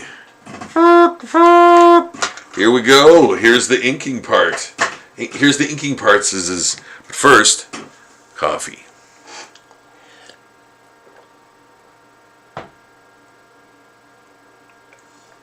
Oh my God, that's good.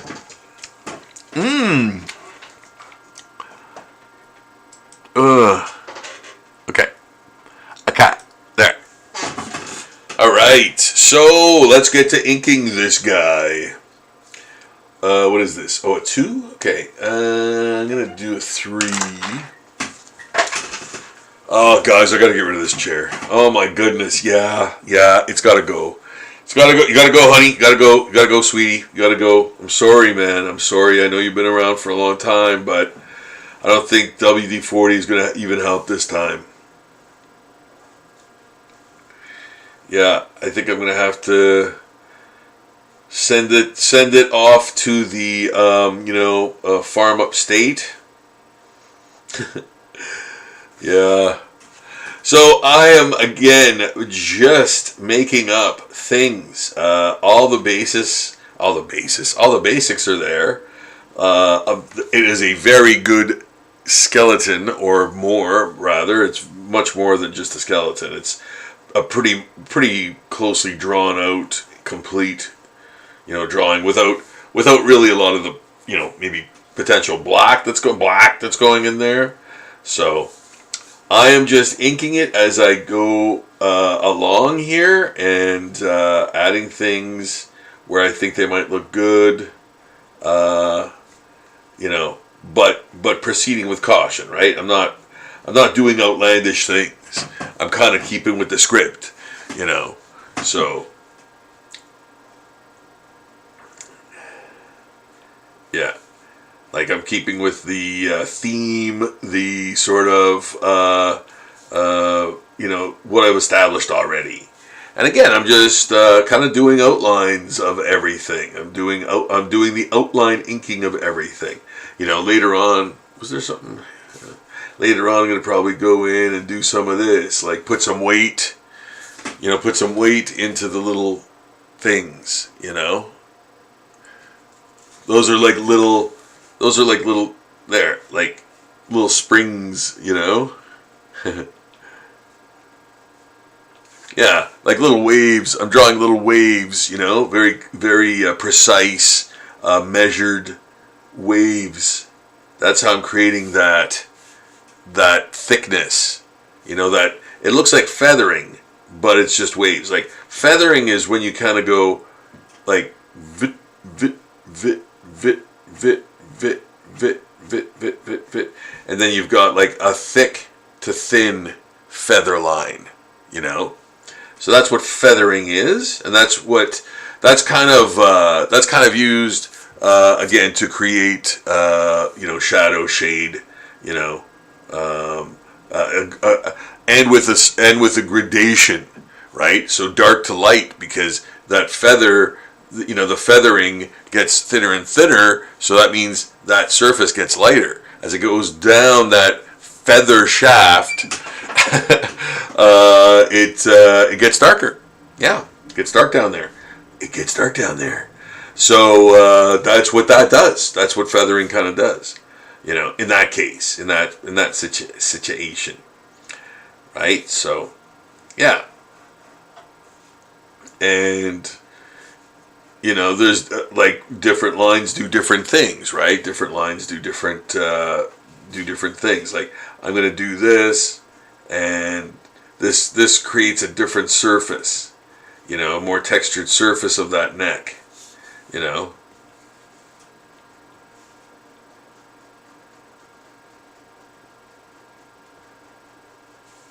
These kinds of staccato, very rigid kind of lines show like wrinkles, or like a dried surface. So different lines do different things. Like here I'm going from dark to light by like uh, distancing the lines as I go, and you just do that, like you kind of do that in your head to where you want it to go, like how dark you want it to go, how light you want it to go, and you kind of surmise that in your head, and then you execute it with the pen, So yeah. And again, now I'm drawing little zigzag lines, and I'm getting darker and darker and darker. And that's going to be like, more of a prominent wrinkle in his neck, or tendon line, tendon indentation. Clarice, yes, tendon indentation. Yeah, so again, like it looks like he's straining, right? Like it looks like his neck is straining there. Yes. The sound of the drawing, the thing that you're drawing. Yeah, it's true. Do it. Do it. It helps. It helps. I do it all the time. I do it all the times. And if you don't do it, you're lying. And if you say you don't do it, you're lying. Yeah. Making the noise of the thing that you're drawing. How many times have I done Godzilla? Godzilla's roar. A billion. Toho is going to is gonna sue me somehow for doing Godzilla's roar so many times in my life. We want money. We want money for that. Okay, you know what? If I can continue to do it, take my money.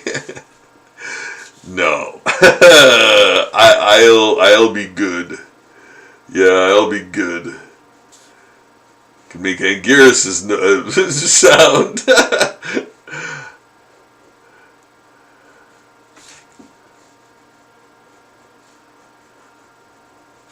Whatever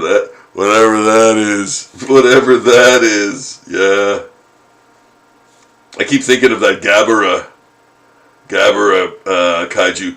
You know what? I'll switch gears, right? So I might be talking about comics one moment, and then talking about Godzilla movies and kaiju from those movies the next. So my apologies if you're like, what's he talking about now? What's he talking about? Gabara. What is Gabara? Gabara is a weird cat-like kaiju with like bumps all over his body, like little domes almost, and I think he was only in one movie? I thought he was in maybe 2 movies, but again, like I think it was just sort of one of them was a dream sequence, if I'm not mistaken. But yeah, like they didn't really use him that much. I thought he was kind of cool though. I just like weird kaiju anyway. So yeah, like I think my favorite guy is Gigan. Yeah, Gigan.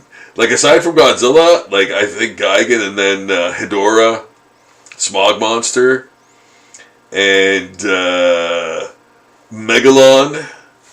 Yeah. Megalon, yeah. I love Megalon, man. That guy's got, like, unlimited potential. I think he's awesome. I've seen some, I guess, redesigns of him that were bonkers, man. And there's even there's even a fan film that they make him look pretty cool in, too. So, yeah. Like, he's got a lot of... and that's what I think I loved about him. And Gigan and Hedorah, because they had, like, potential for like really cool redesigns, and they were cool anyway. I thought those kaiju were really awesome, man. I thought those movies were fun and weird, and like the Hedorah one is really weird, man. Yeah, the Smog one, Godzilla vs. Smog Monster. Yeah, just so fun, man. Just so fun. Yeah, I can't believe I got New Empire today, so I got that. I'm going to have to watch that soon. Yeah. Monsterverse. The Monsterverse. Another whole thing about how I got into drawing was, through liking Godzilla movies and stuff and wanting to draw Godzilla. And that I would do little comics of Godzilla and like Shogun Warriors and my stuffed animals and stuff. Yeah, man! Oh wait, were they? No, they weren't my stuffed animals. They were. There were these little. What were they even? What the hell was even that? What were they? I call them meat mups, but there were these little finger puppets that had these like tartan hats and like beards. I don't even know what the heck they were supposed to be, But yeah, I do comics with those characters in them too, and yeah, Godzilla and the guys from Battle of the Planets, the heroes from Battle of the Planets, G-Force.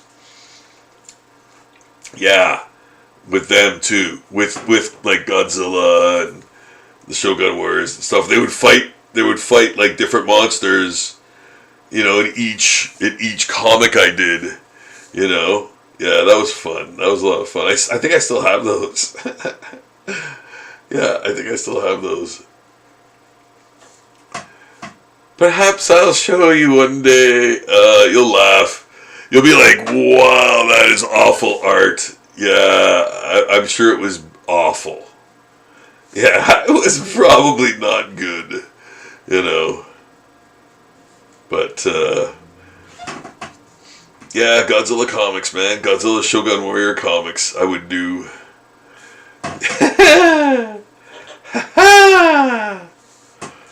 Yeah, there we go. We're doing some really cool head wound.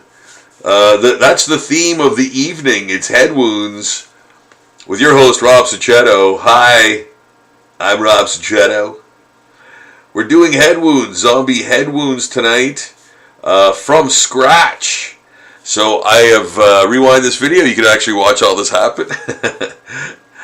But yeah, I'm doing these images from scratch, and you're along for the ride, guys. You're along for the process, watching it happen from mere blank paper into these zombie drawings. So yeah, man, and you can join along. You can join along and do this kind of stuff with me if you'd like. Get a nice sketch pad going there. Pick one up at the dollar store for a couple bucks.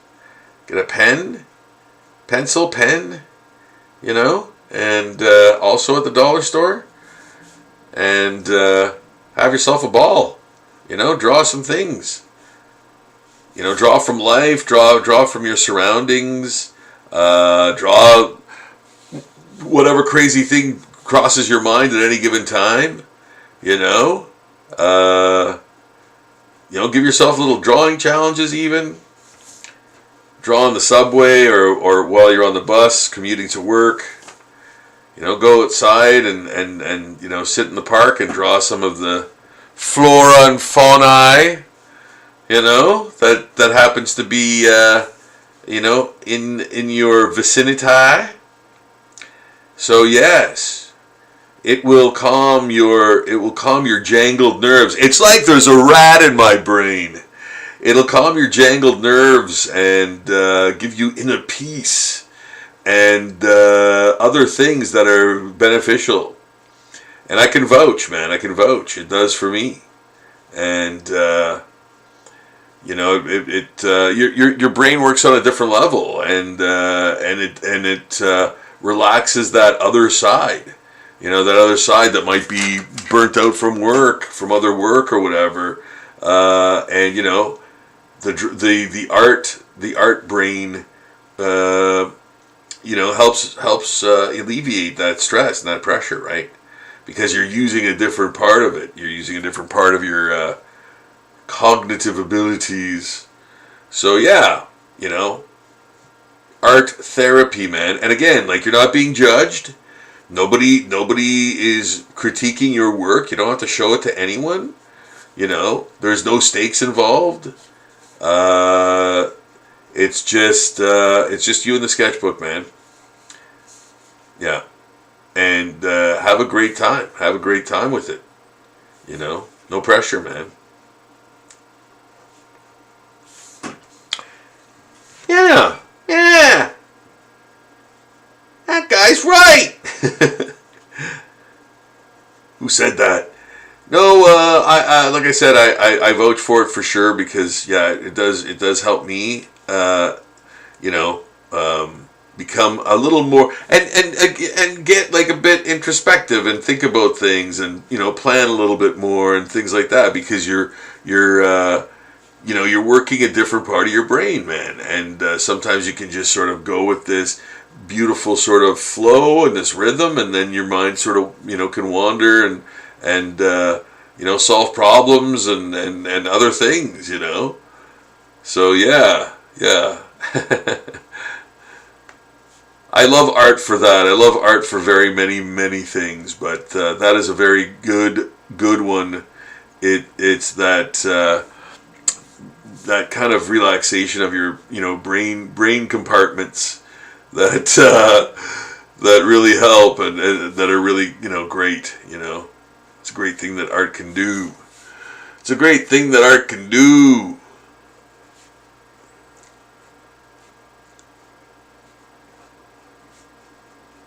Yeah, we're just drawing head wounds tonight. The theme of tonight's drawing from scratch is head wounds, and we're doing quite a bit of head wounds tonight, folks. There is a lot of gore and viscera and things on the go, so yeah, we're creating a bunch of cool stuff here. So if you're just joining us, I'm Rob Sachetto. I've got a wonderful Patreon page that you need to look at to just see the scope of the amount of artwork I've done on the subject of zombies. It is unparalleled by anyone on planet Earth. I continue to do it to this very day. Example, that's what I'm doing right now. In front of you guys, live in the studio. And I welcome you into the studio. Come on in, have a seat, sit down, pour yourself a drink, watch me draw some stuff. Watch me draw zombies with horrible head wounds. From the ground up, from nothing, from a blank page. That is what we're doing tonight. I invented zombie portraits way back in 2006. Done 10,000 zombie portraits all over the world. I wrote and illustrated the Zombie Handbook, How to Survive the Coming Zombie Apocalypse. And so that book, once written and illustrated, was the company's bestseller for a 3-month period. Then it was translated into Spanish by a large publishing company in Europe called Ocean. And I knew of those guys actually before that, but I was blown away when they said, yes, they want to do a translation of your Zombie Handbook into Spanish for a European market. I was like, what? That was trippy, and I've got 2 copies of it. It's called Apocalypsis Zombie. Yeah, because it's in Spanish. Yeah, and it's like they laid it out differently and everything, but it's the same book. They just designed it inside differently. Like they just put they did their own like way of designing it type of thing with the art and everything, and the. Like all the writing and everything is the same, and the art's the same. It's just in a different placement, type of thing. But then I have right now actually, fruit fly again, eh? Right now I actually have the Zombie Handbook in its second printing, and man, is it ever superior to everything else. If you do not have one, get one. They are in my store, my online store, my print store. Get yourself a Zombie Handbook, guys. My goodness, don't wait till you see me at a con. Get a Zombie Handbook. They are amazing. I personally and my great assistant, friend, partner helped me design it. We basically designed it together and lived to tell the tale. But man, it's so much better. Like there's more art in it. Nothing's replaced. Nothing's changed. There's just more art in it, and the existing art is bigger. It's better designed. It's wonderful. So I'm so proud of it, and I really do highly suggest you check it out at least. Yeah, it's awesome. It's awesome. So if you want one, the link there's another link in the description below. It's for my print shop, and you can pick up the Zombie Handbook and the Cape Fear graphic novels, graphic novel and comic there as well. So if you want to get that, man, it's a trifecta of really cool, books done by me. So I'm really proud of all of those books, and I hope you dig them. For the uninitiated, Cape Fear is kind of like X-Files meets Lord of the Rings. It has that vibe to it. So if you're into that, if you think that's kind of cool, X-Files, obviously an older paranormal movie or TV series, and that turned into movies. Dave Duchovny and Gillian Anderson are obviously famous for that. But X-Files, check it out if you're not familiar with it. Even by itself, it's awesome. It's a fantastic show. And of course, Lord of the Rings, I think everybody knows that. So Cape Fear is very much of those vibes in it. A little bit of the Sandman, Neil Gaiman's Sandman, that kind of fanciful, I think, but realistic approach, because there's some incredible concepts in it, but they're handled very well. Like, they're very easily understood, which I really wanted to pride myself on in the writing, And man, it took so long to write that too, because I wanted it to be really good, and I didn't want it to be a thing where people just went, "Oh well, why didn't that just happen at the beginning? Then none of it would need to be done." I didn't want that to happen, because I've seen so many things where that's, if that one thing was like, if you had done a different thing, none of the story would have happened. I didn't want that to be the case for Cape Fear or anything, any story I did really. So I made sure. That's why it took a long time to write, and I wasn't happy with it until it was perfect for me.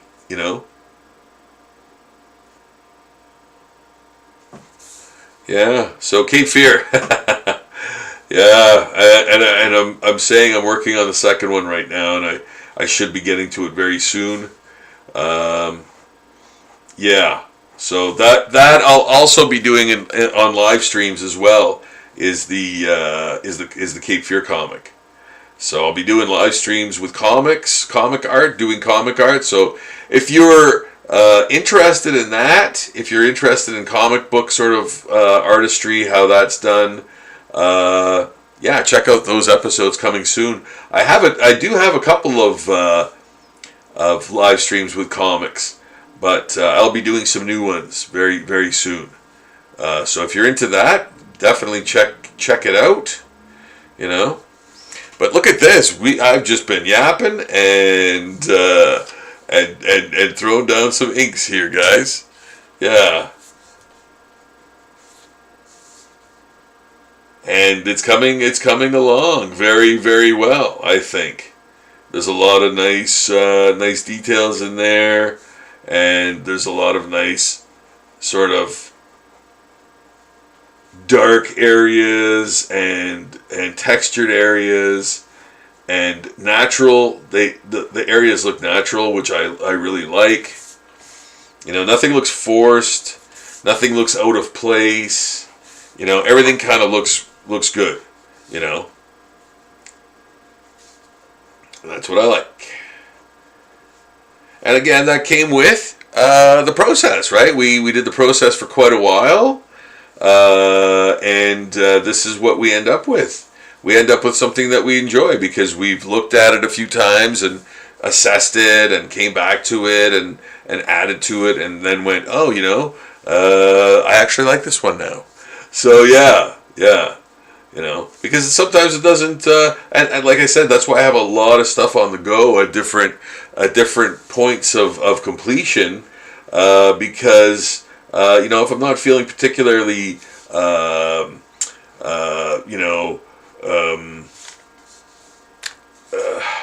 ingenious or very creative, I'll switch to inking, where it's like, oh, okay, the drawing's already there. All I have to kind of do is interpret it, and that's fun and a little less stressful than creating something, right? So I'll have a bunch of stuff that's penciled, so I can ink it, and then I'll get into the mood to pencil, and then I'll get in the mood to pencil. But yeah, like that's kind of what it does, right? Having a few different pieces on the go in different stages just helps you produce more. It helps you draw, I think, better. Keeps you confident, because yeah, being confident is a really huge aspect in drawing, too. So, not to the point where you're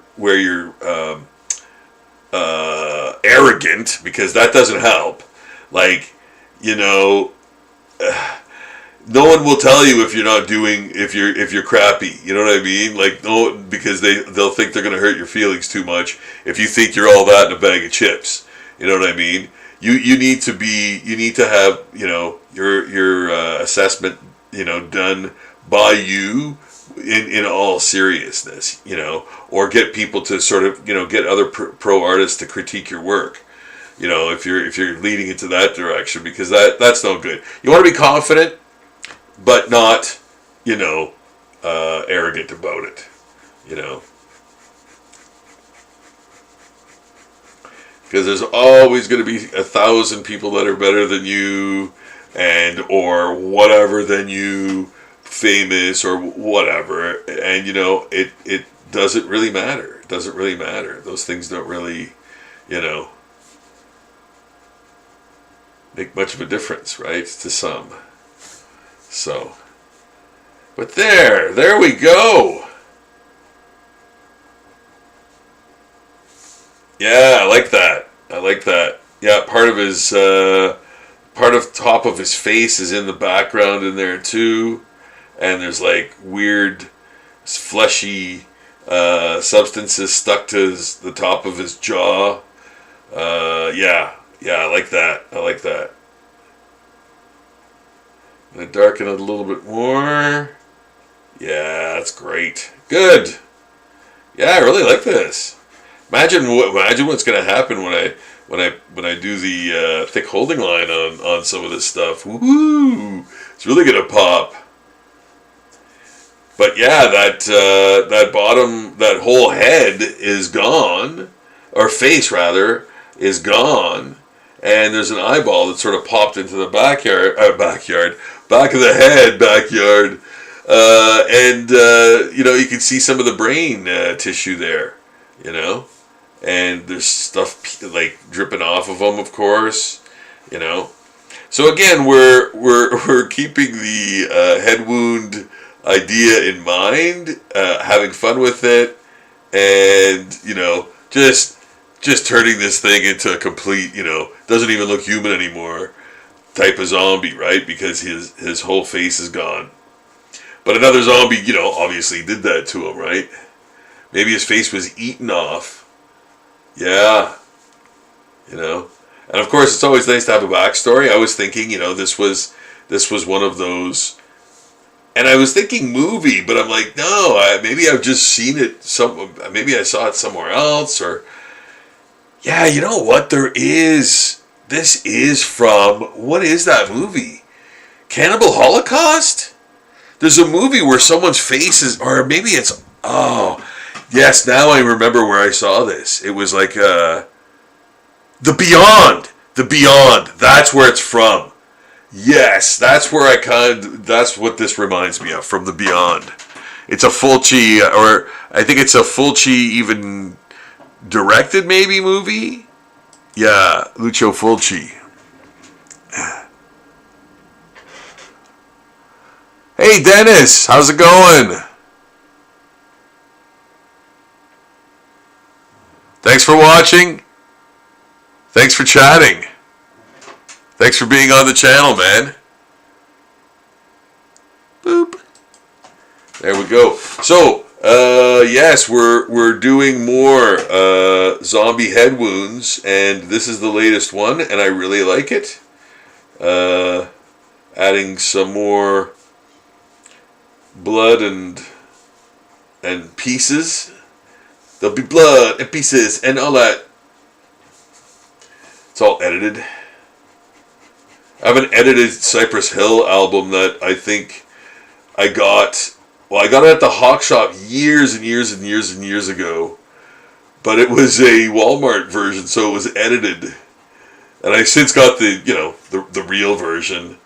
But oh my goodness, the edits were so hilarious in the Walmart version of the Cypress Hill album. Oh my goodness, that was funny.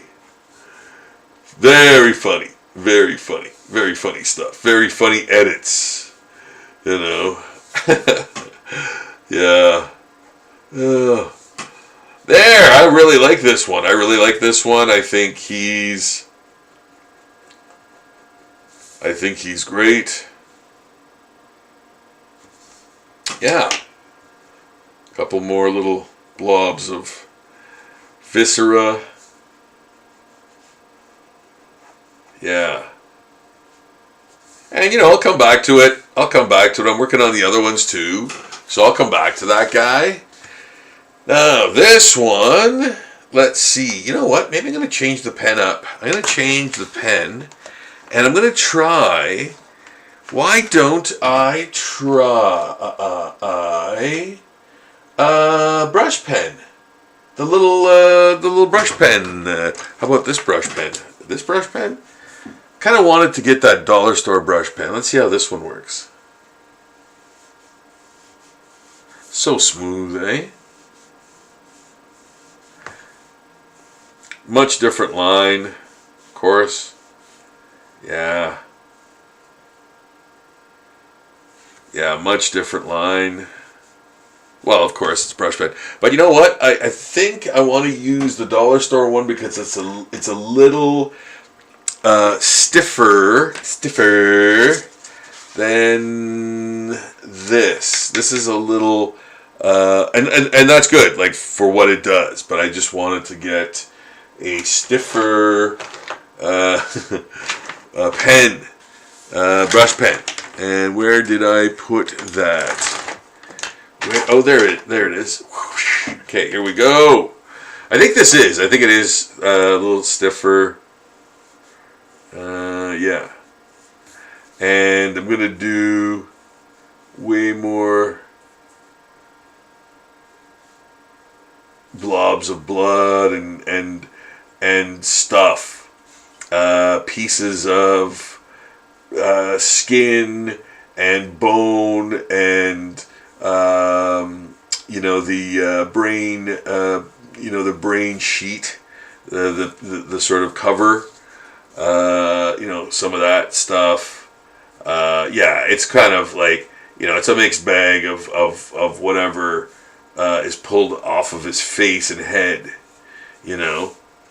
So, but again, we're using the brush pen. So that's a little different. So for this one, I use the Pigma, and in fact, I'm going to actually, put the holding line around here. But this kind of, again, sort of reminds me of the underground artists like, Crumb, Robert Crumb, like with all the fancy cross hatching and stuff. I love that stuff. I love it. It's such an art thing. Like it's such an art, visual, to use that kind of obvious cross hatching, when people try to sort of hide it, I think a bit, leaning into the, the drawing of the cross hatching is sometimes very cool. And I find it's more of like an underground artist type of thing. They want to kind of show their art styles or methods, So yeah,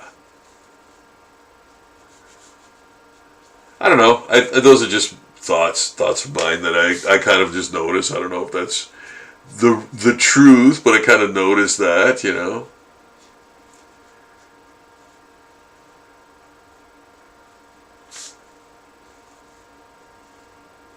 I'm not a underground artist aficionado. Like I don't know all of them. I never really followed underground artists that much. I think for the simple fact that I don't think we really got stuff like that here in Canada. I don't think we got. But then, it's weird too, because I have picked up I remember my brother brought home a Fabulous Furry Freak Brothers magazine, like decades ago.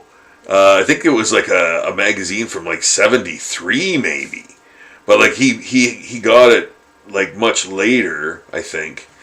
But yeah, I was like, wow, this isn't like a Marvel comic or a DC comic. This is like an underground thing, But yeah, that was interesting, because it was different. Like it was so different, And I think that was the first time I'd ever seen a like an independent kind of underground comic, both independent and underground, because it wasn't even like a kitchen sink. It was a Rip-Off Press. Is that what it was? Rip-Off Press? I think it was Rip-Off Press that did the Fabulous Furry Freak Brothers. Yeah.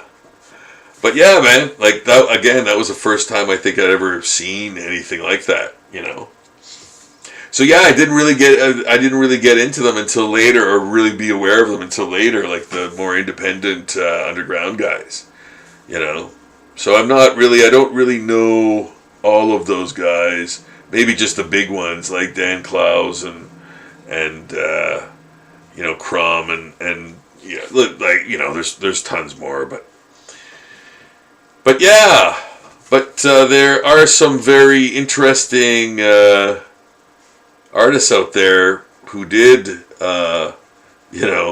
those independent comics, man. And then some of them ended up, working for Marvel and DC. Like Dale Keown, man. I remember he worked for this company on this comic called Dragonlance or something, or Dragon Force, or maybe it was Dragon Force. Yeah, and I think it was Aerosol was the name of the company. And yeah, I liked his art when he even way back when he was in the Indies. I actually liked his art. I thought it was very nice and slick, and he had a cool that you could already see his style was like developed. Not to where he was when he was like doing the Hulk and stuff like that.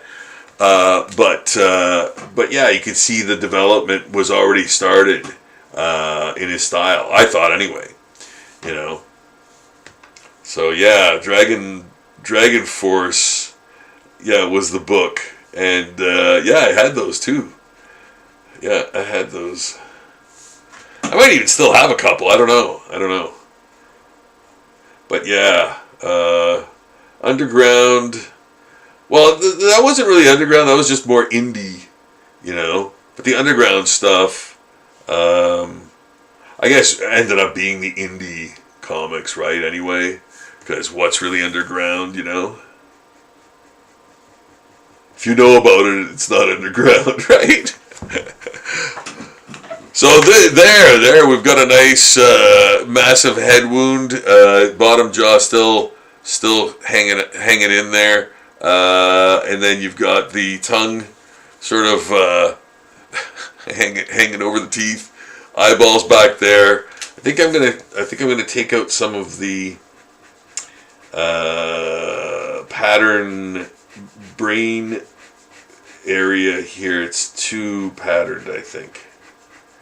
So I'm gonna take some of it out, dull it a little bit, so that it's not so obvious that it's that shape, and because back in his head here, it's a concave.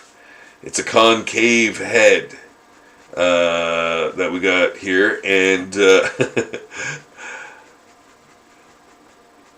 yeah, it's got to be dark back there. It's got to be relatively dark in back of his head because it's caved in.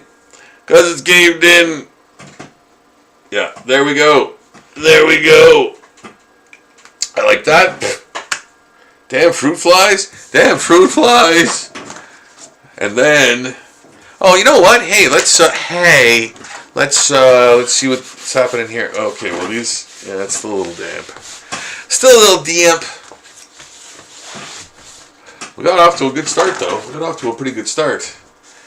We got some drawings done, man. We got some drawings done that never existed before this. So hey, that's pretty good. There, look at that. Nice. And this is the brush pen. This is the dollar store brush pen. And I like it. I do. Especially for $1, man. Not a bad pen. I don't know if I'd use this. I don't know what kind of ink this is. I never really tested it out. Like, it's good for this, obviously. It's good for, doing drawings on cardstock, obviously, right? Because it's just a black brush pen. So of course it's going to work, but I've never used it with any other type of material or any other type of pen or watercolor for that matter. So I don't know its properties. I wouldn't use it on a zombie portrait, for example. But doing these types of drawings, like these content, drawings, like I'm drawing this for you guys, kind of to show you, the process. But this is also going to go on to Zombie Daily, of course, which the link is in the description below, guys. Check out Zombie Daily. It is my Patreon page. It is. I do not put a paywall on anything, so you guys can check that out for free. But I do ask that if you do have the ways and means to do so, $2 donation a month would be awesome. It all goes to art supplies, purchasing art supplies, and creating more art for this very channel. So if you like what you see, if you like what you see here, do please help support the channel. If you love the videos, if you like the videos, please subscribe to this channel. This and Zombie Daily is basically the same thing, right? I'm gonna post these videos on Zombie Daily, and you can enjoy them there too, from there as well. I was thinking actually of doing something for the patrons, and I might do a little sort of Rob with bite videos, a little bit of bite, because I'm pretty sedated doing these drawings, but I have some opinions about AI and just art in general that I'm not gonna like rant and be a dick or anything about stuff, but I'd like to talk about stuff and maybe use a little bit more colorful language. Some very passionate thoughts and ideas, happening, and so yeah, I might do that. I might do that for patrons to maybe tune into special content for you guys, But other than that, my Patreon page is free to enjoy. I do not put up the paywall. People do get the perks from their donation, but they are free to donate whichever amount they choose. And all I ever ask basically is, if I could find like 200 people on this planet Earth to, put in $2 a month, I'd be like the happiest guy ever. That would be the art supply, that would be artgasm, man. Like, it would be awesome. So that's kind of what I'm going for, $200 a month from, $2 donations. Yeah. Or $2 donations. Is that what I said? I think I did say that. Yeah. Drawing and talking sometimes don't mix well. Yeah, you sort of get off topic there when you're thinkings, when you have thinkings going on. Yeah, this is great. I love this. Sometimes, man, brush pen, like I wish I had learned how to draw with a brush, like with a brush pen. I wish I had. That's one thing, like, I don't regret, like, learning to draw with, like, a regular pen and stuff like that.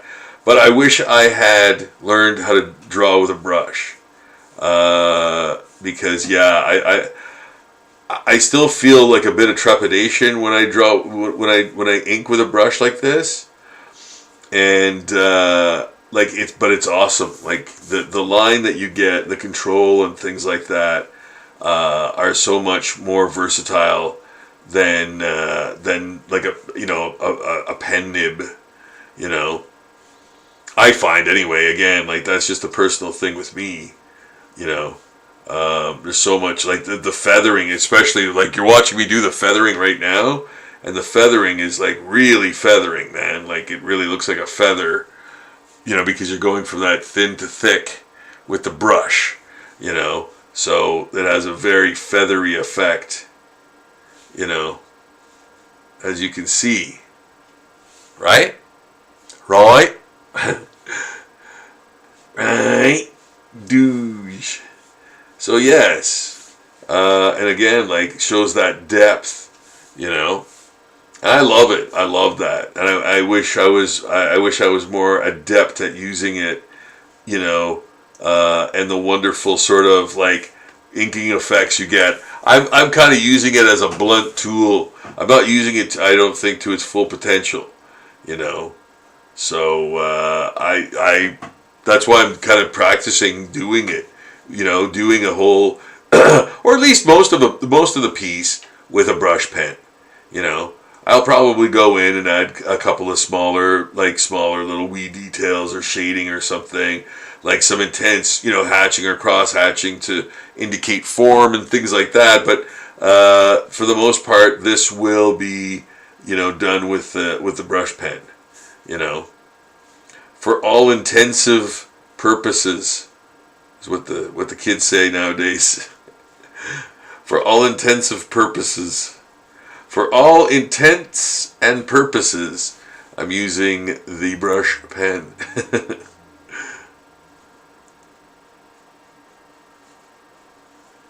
That doesn't even make sense. Silence. Seize them. There. And then again, you can make those beautiful, nice, thick, bars, those bars, yeah, and some nice sort of smooth, that's his bone, like, that's his cheekbone, that's visible, so I'm using that really smooth, that very smooth feathering on that, yeah. So you can see the difference. You can see the difference the two pens make. You can see the difference the two pens make. The two pens have a very different feel. Much bolder, much more detailed, and lots of gray areas and stuff like that. But nonetheless, very detailed and very, like, showing. I'm showing you all the detail in there. I'm showing you all the the structures and the textures and things like that. So that's my style, with those two different pen types. So we're going to continue, And you know what? How about I start? I think these guys might be ready to. Yeah, I think so. Now these are gonna be like ultra gore. So I am gonna put a bit of a flesh, color in the face. Well, not a flesh color, but rather what passes for a flesh color in the zombie. After turning into a zombie, it's going to be a little bit like a dull yellow gray, Yeah, just enough to, say that it's skin in areas, because in a lot of places there isn't. For this guy in particular, and then a lot of this is going to be covered up in red too, because there's going to be tons of gore. Gore! The rhino. That's a different rhino. Reno.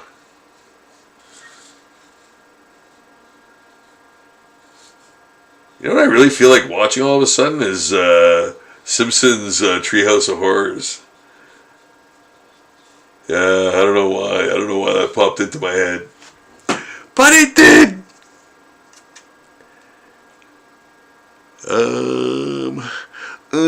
You know what? I'm gonna unleash some white. There.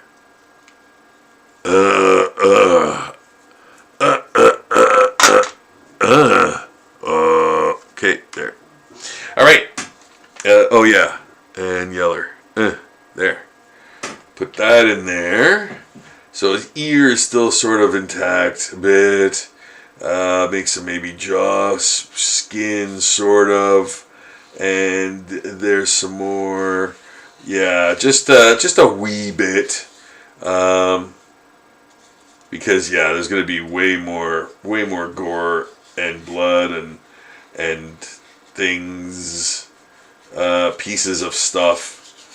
So this is going to be kind of covered for the most part, but still, I kind of want it in there. I wanted it in there.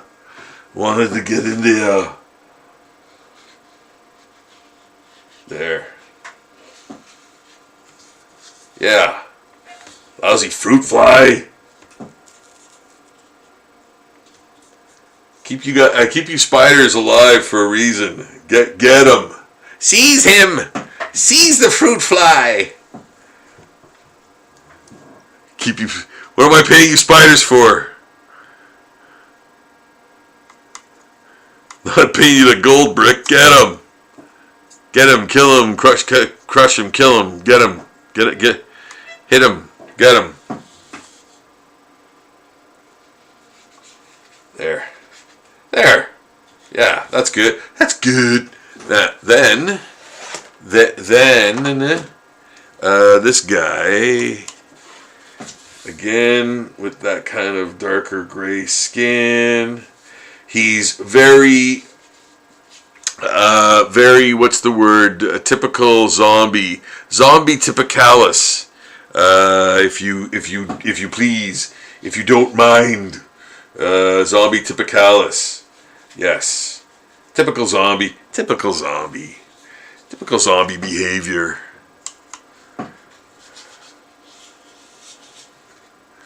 Yeah. Wonderful. Yeah, and he's going to be, but this is going to have more of that color contrast, where, this is a fairly benign, yellow, pale yellow, and the teeth will be kind of brownish too, and there'll be brown and stuff in the shirt, dirt, whatever, for being a zombie, from going out and walking around in nature and being covered in blood and other constituents. Then in the back, it's going to be a very deep, bright red, so give that really huge color contrast there. Hey. So doing that, obviously intentional. You want to create that effect. So yeah, kind of almost pastel-y on this side. Like light, a light hue, and then having that bright red backside of his head is going to really create, and a lot of his shirt too. There'll be a lot of the shirt with blood and dirt and stuff on it too. I'm actually going to add the dirt right now. Sorry. Yeah, just going over the gray there with a sort of a blue-brown mixture to create a different, cool and warm, cool into warm gray. Gray. Yeah, my voice is definitely not 100%. But, and then you know what? Hey, hell, I'm going to add some white in there too. And, yeah. So they're like the shirt's all dirty and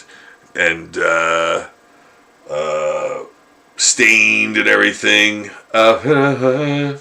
So that, and then for the teeth, yellow, sort of a more yellow base. But I'm gonna take a bit of that out and add some brown. Where's the other one? Oh, here he is. Dang, I'm gonna add some yellow to those teeth since I have yellow on my brush. I got some yellow on my brush. There. And then back to this guy. There. So that's good. The next step is going to be all that red. Just like this guy. This guy's going to have a lot. You know what? In fact, what I'm going to do, I'm going to put some blue down here because it's sort of receding. And again, so for color theory, purposes and tenets of color theory. Tenet. That I got that movie today too. Tenet, the Christopher Nolan one. Haven't seen it. Hope I made a good purchase. So yes, Tenet I got also today. Yeah, wow, really good haul at the old hockey shoppy. Yeah, I like doing that. I like doing the hawk shop and buying dead media, that everybody doesn't use anymore for low prices. And yeah, man, I like. I'm a collector. This guy is a collector. It's true though. I do, and I like it, and it's fun. Yeah, there we go. Nice base colors on there. And man, I'm gonna bloody that up a little bit. So let's go. How about we do this guy? See what happens with him. I think too, I will use the brush pen, and because he's the brush pen kind of guy, I think. And you know what I might do? I might use gray washes on this guy. Gray pen, actually. Gray marker. Because he's sort of like that Night of the Living Dead kind of zombie, So he's that kind of guy, right? He's that kind of zombie. So I think I might do some gray washes on him, or a gray marker on him. Use gray marker on him. Yeah. See how that works? Maybe. It might just be good in black and white, but black and white.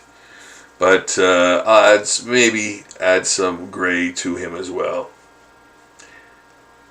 But yeah, go from left to right, and then kind of all over. I don't know. That's how I draw. Once again, I don't know how others draw things, but I go from left to right, and then like once I get to a point where I've kind of done most of it, then I start picking around. I start picking around and adding things here, there, and hither and yon, and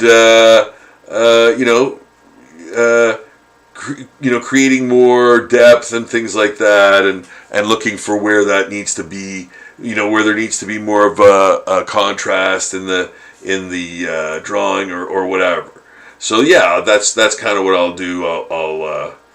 I'll pick around after most of it's sort of, done, or most of it's inked on the periphery, like on the first go, basically. So yeah.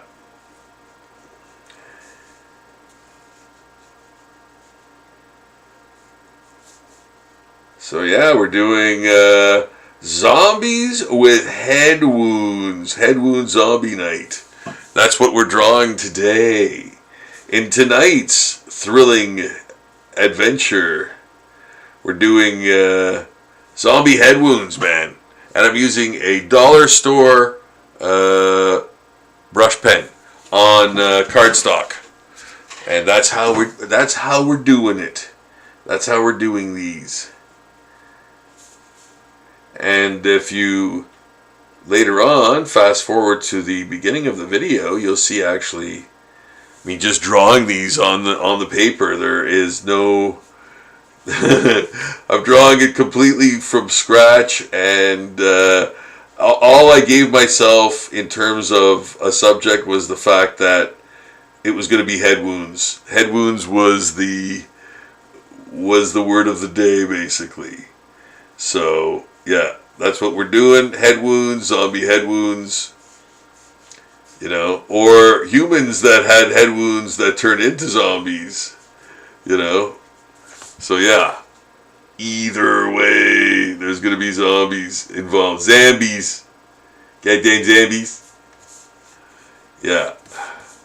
So this guy is kind of like I said, more of the Night of the Living Dead type zombie.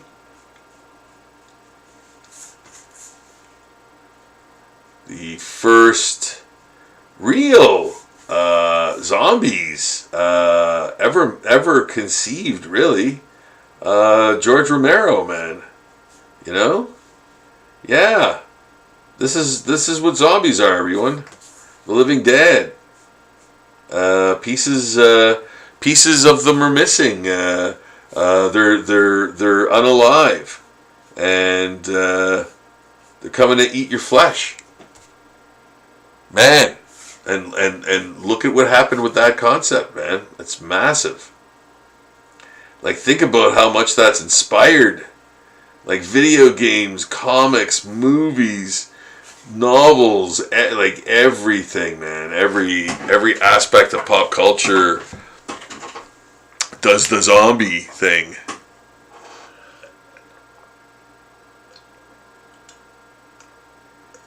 Forever and ever. And here I am doing it years later. In fact, I was a wee boy when I first heard of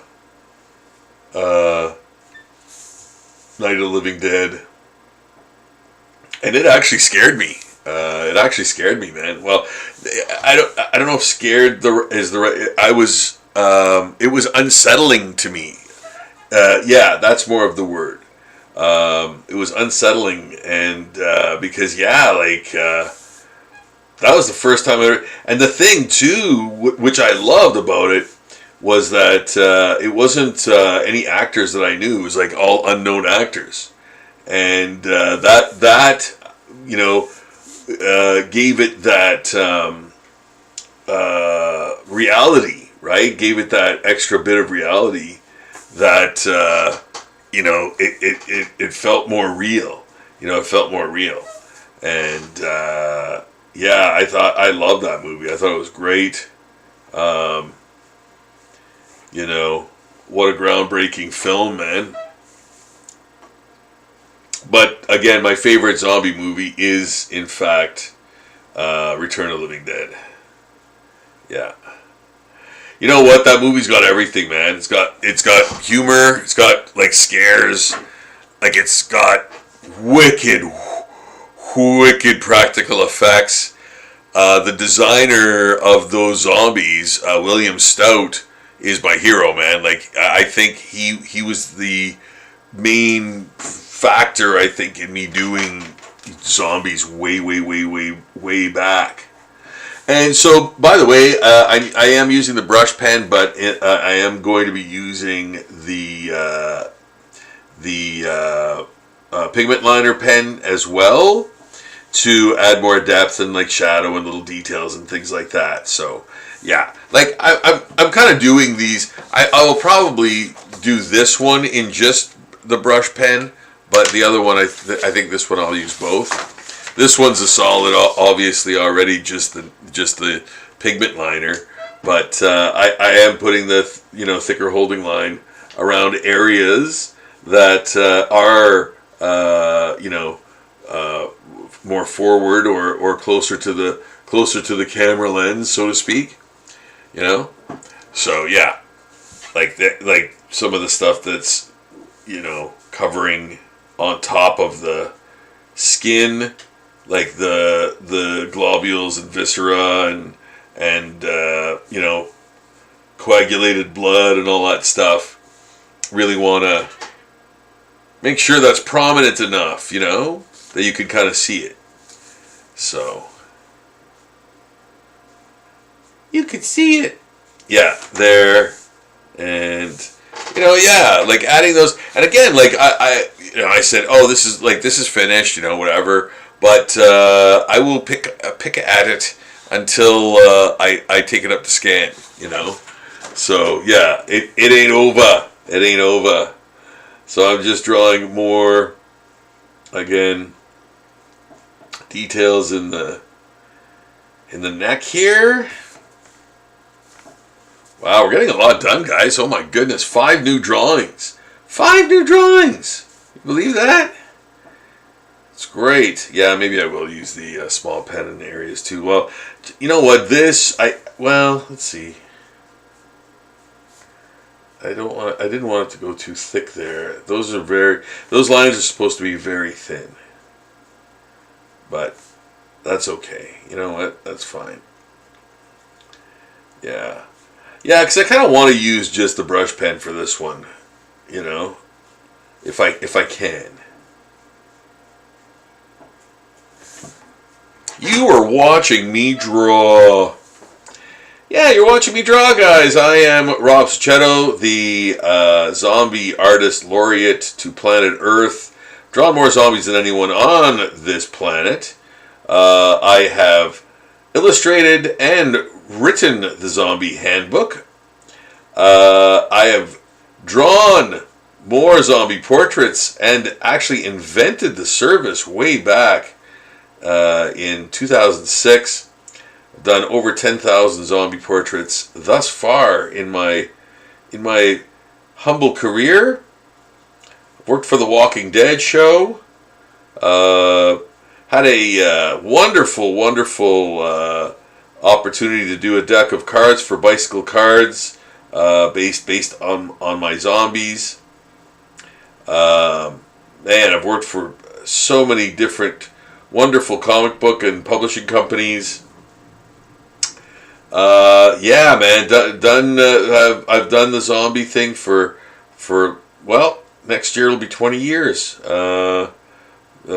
since I invented zombie portraits. So yeah, 20 years, man. That's a lot of yars. That's a lot of zombies. And do Zombie Daily every day. I've been doing that since 2008. So that's where the I've drawn more zombies than anyone on planet Earth thing comes from. I didn't just make that up. It's true. So it's most of that art is all there on Zombie Daily for you to check out. It's on my Patreon page. The link is in the description below. So please do check out Zombie Daily for your daily dose of the undead and more. Yeah, there's a ton of art there, guys. And if you're into looking at cool art, traditional art, zombie art, pop culture art, all that stuff. It's all rolled into one. And on Zombie Daily for you to check out. Hit that subscribe button, please. That would be so wonderful. If you could do that, that would really, really help. Me get into in front of more eyes to see the work, and maybe have more people enjoy the stuff. And I would really love that opportunity. So if you guys could subscribe to the channel, that would really, really, really help me do that. I'd be in a little bit of a higher position in the echelon, higher echelon in the algorithm stream. Rather, that's. Sometimes I get confused myself. I would really, when you subscribe, or when you like, or when you comment, even, it really does help. The algorithm gods look favorably upon you, because you're being engaged with, right? You're being engaged with, and they like that because they like to sell, I guess, advertising, which again, that's totally fine. If I had a sponsor, that'd be cool. I wouldn't mind that. I actually don't mind the idea of that at all. So that's cool for me. It's not like, oh, you sold out or whatever. It's like, no, like that's a very nice opportunity to be, in that position, right? So that's how I look at it anyway.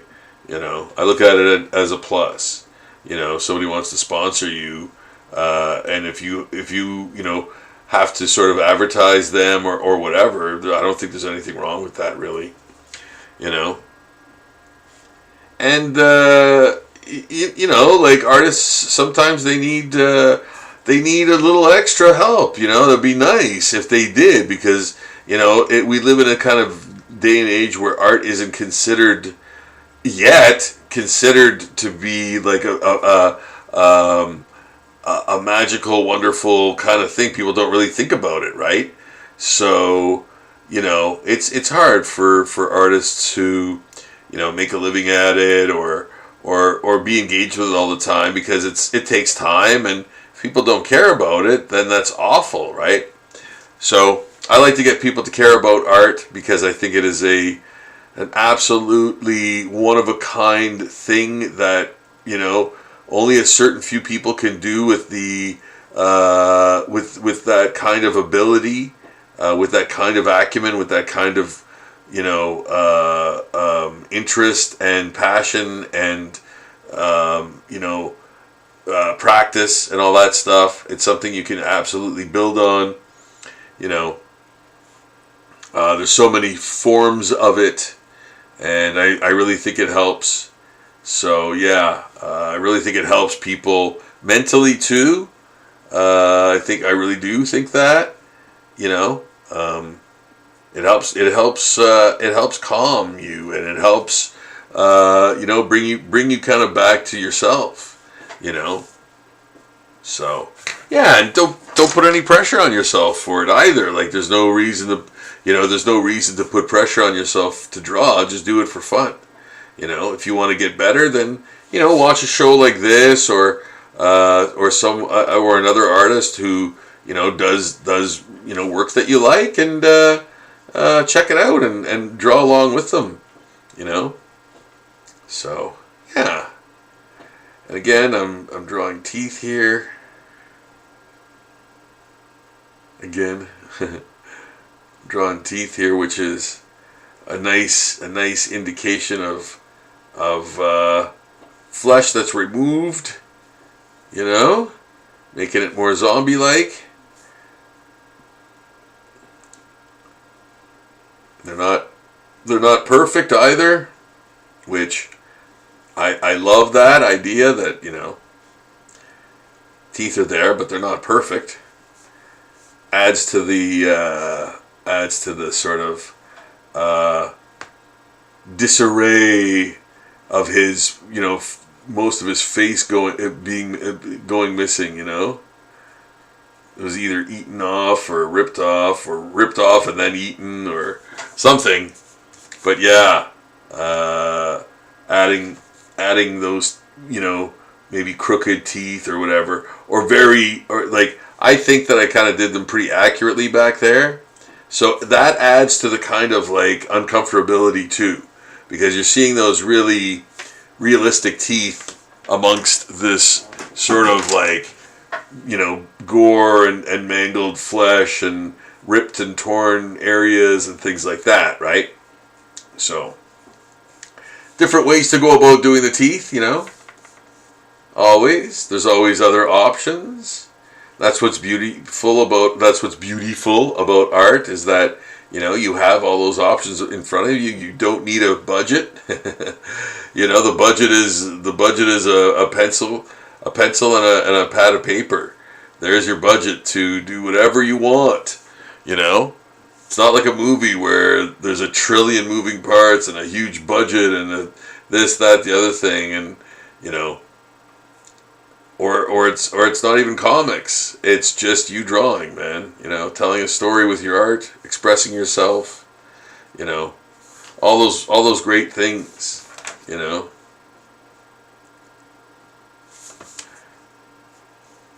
So this is a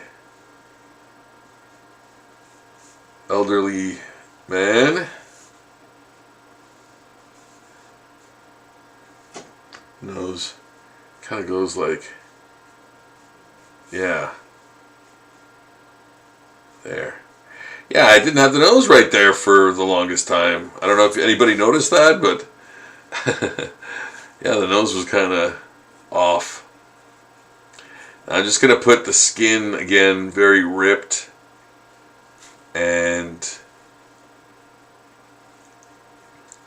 very torn up. So it's kind of undetermined where it exactly is torn from and to, because you kind of see his eye in there.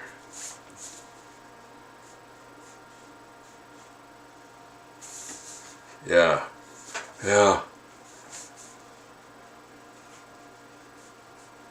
He's got a big thick eyebrow.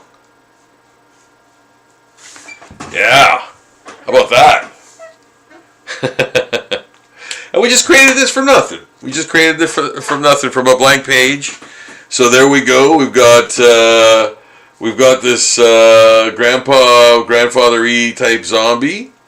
We've got this guy missing his entire face. We've got this guy who is a more of a Night of the Living Dead type zombie. Huh? Maybe put a little bit of drool coming out of his mouth. Yeah.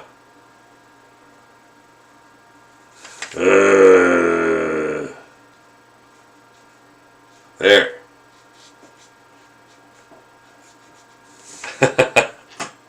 Huh? Oh my goodness, it's after 12, guys. I think I have to call it a night. But oh my goodness, look at how much we got done. Look at this. We even did these. 5 new zombie drawings. Wow. Let me put that into perspective. Look at that. Wow, man. Look at all we got done tonight. And these were from nothing. These were from scratch. Oh, these are kind of similar. But no, I'm doing the whole, these are all the same. So I'm doing head wounds. So yeah, that's why I'm like, oh, these are kind of the same. But no, they're in even different styles too.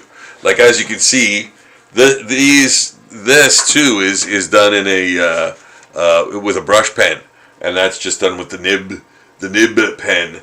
And then these guys are going to be colored. So I've already started coloring them. And we drew all of these tonight. Isn't that amazing? That's awesome. Thanks, guys. Thanks for coming. Thanks for being here. Thanks for watching. I hope you continue to watch. I hope you subscribe to the channel. Check out that Patreon page. For sure. Check out Zombie Portraits. I'm doing 5 new zombie portraits starting tomorrow. starting tomorrow, I'm doing 5 new zombie portraits. Just got an order today for that. Get yourself a zombie portrait, guys. I'll be doing more live streams, of course, in a day or two, and I will let you know via my social media and things. But yeah, you can almost count on checking me out almost every other night. But subscribe to the channel so you don't miss a single episode.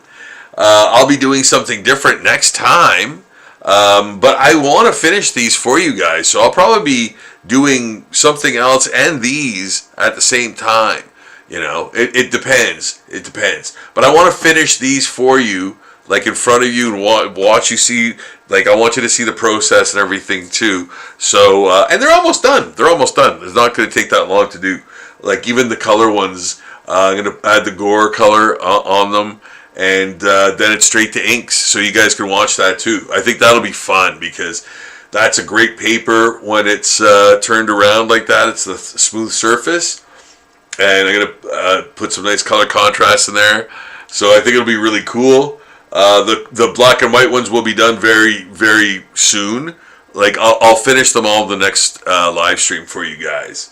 So until that time, best wishes, love. Thank you so much for stopping in, guys. Please subscribe to the channel. Mentioned that on other live streams. I personally don't like it. I find, and especially the brush pens, I find that they don't last very long. The ink is not great. I find it's like a brownish ink. And it kind of shows. They don't last long, and I find like they fall apart. Like the fibers in the brush or even nib material fall apart quickly. Again, that's my experience. I always try to use Staedtler pens. Staedtler pens I really like. They work well for me. Or Pigma also. There's nothing like a brand new Pigma on cardstock. It's just slick and beautiful. So yeah, I use Pigma and Staedtler and some other ones. Like I said, man, I use like dollar store brush pen. I also use the Staedtler brush pen. But yeah, I use the. I'll use anything. Like, there's some things I won't use for really like zombie portraits, or if I'm doing a poster, or if I'm doing like serious art. But that's the beauty of doing zombie portraits or zombie daily, is that I get to test out tons of different materials and different pens, brushes, all that kind of stuff. And that's the great thing about doing this. I have material to do this, so I can just use whatever pen and see how it works, and see how other pens work with that, So, and see how even watercolor works. Like, I don't think I've ever used that brush pen to do watercolor stuff and then put watercolor on top of it. I have a feeling that this is water based, and it would probably bleed. I have a feeling for this ink. I see this ink and I see how it goes down. I'm like, yeah, I think that would bleed. But only one way to find out, and that's what we're kind of doing here, guys. We're like, I'm doing such really primitive process stuff for y'all. Literally working on stuff and making it up as I go along. And you're seeing it all sort of come together, and how I ink stuff, and what kind of lines I use, and what kind of pens I use for those lines, what those lines do, how to draw those lines, and make them like work. Because I've seen cross-hatching, man, that does not work because of reasons, and someone was asking me if I was going to do portfolio reviews again. I will. Just let me know in the comments if you want me to do a portfolio review for you. I can't use. I could use DeviantArt. If you have DeviantArt stuff up on DeviantArt, I can check out your work there and critique it. if that's what you'd like me to do. So yeah, that I think those things are kind of necessary every once in a while. Get some feedback, man. Get some feedback. We rarely get feedback for the things that we do, that we love to do too. The art and stuff like that. So it's great to get feedback from other, either professionals and or peers or whatever. And it really helps. It really helps you grow, man. It really does. Trust me on that one too. I can really vouch for that.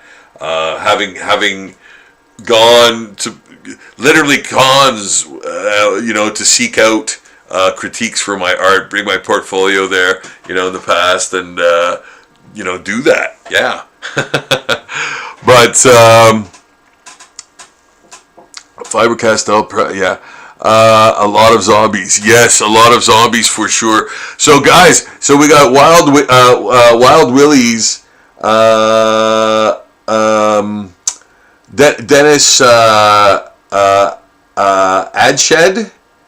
Adshed, and Caviar. So shout out to you guys. Thanks for commenting. Thanks for chatting. And thanks for watching. Guys, please subscribe to the channel. That would really help for reasons, for many reasons. Check out Zombie Daily for sure. The link is in the description below. Of course, best wishes and love until next time, guys. I'm gonna turn things down. I'm gonna turn the sheets down on this one, and we'll see you all again very soon. Like I said, I like to do these every other day, so you'll be seeing me again real soon, and I'll let everybody know via my social media. Okay, all right, guys, have a awesome night, and I will see you again soon. Take care. Best wishes.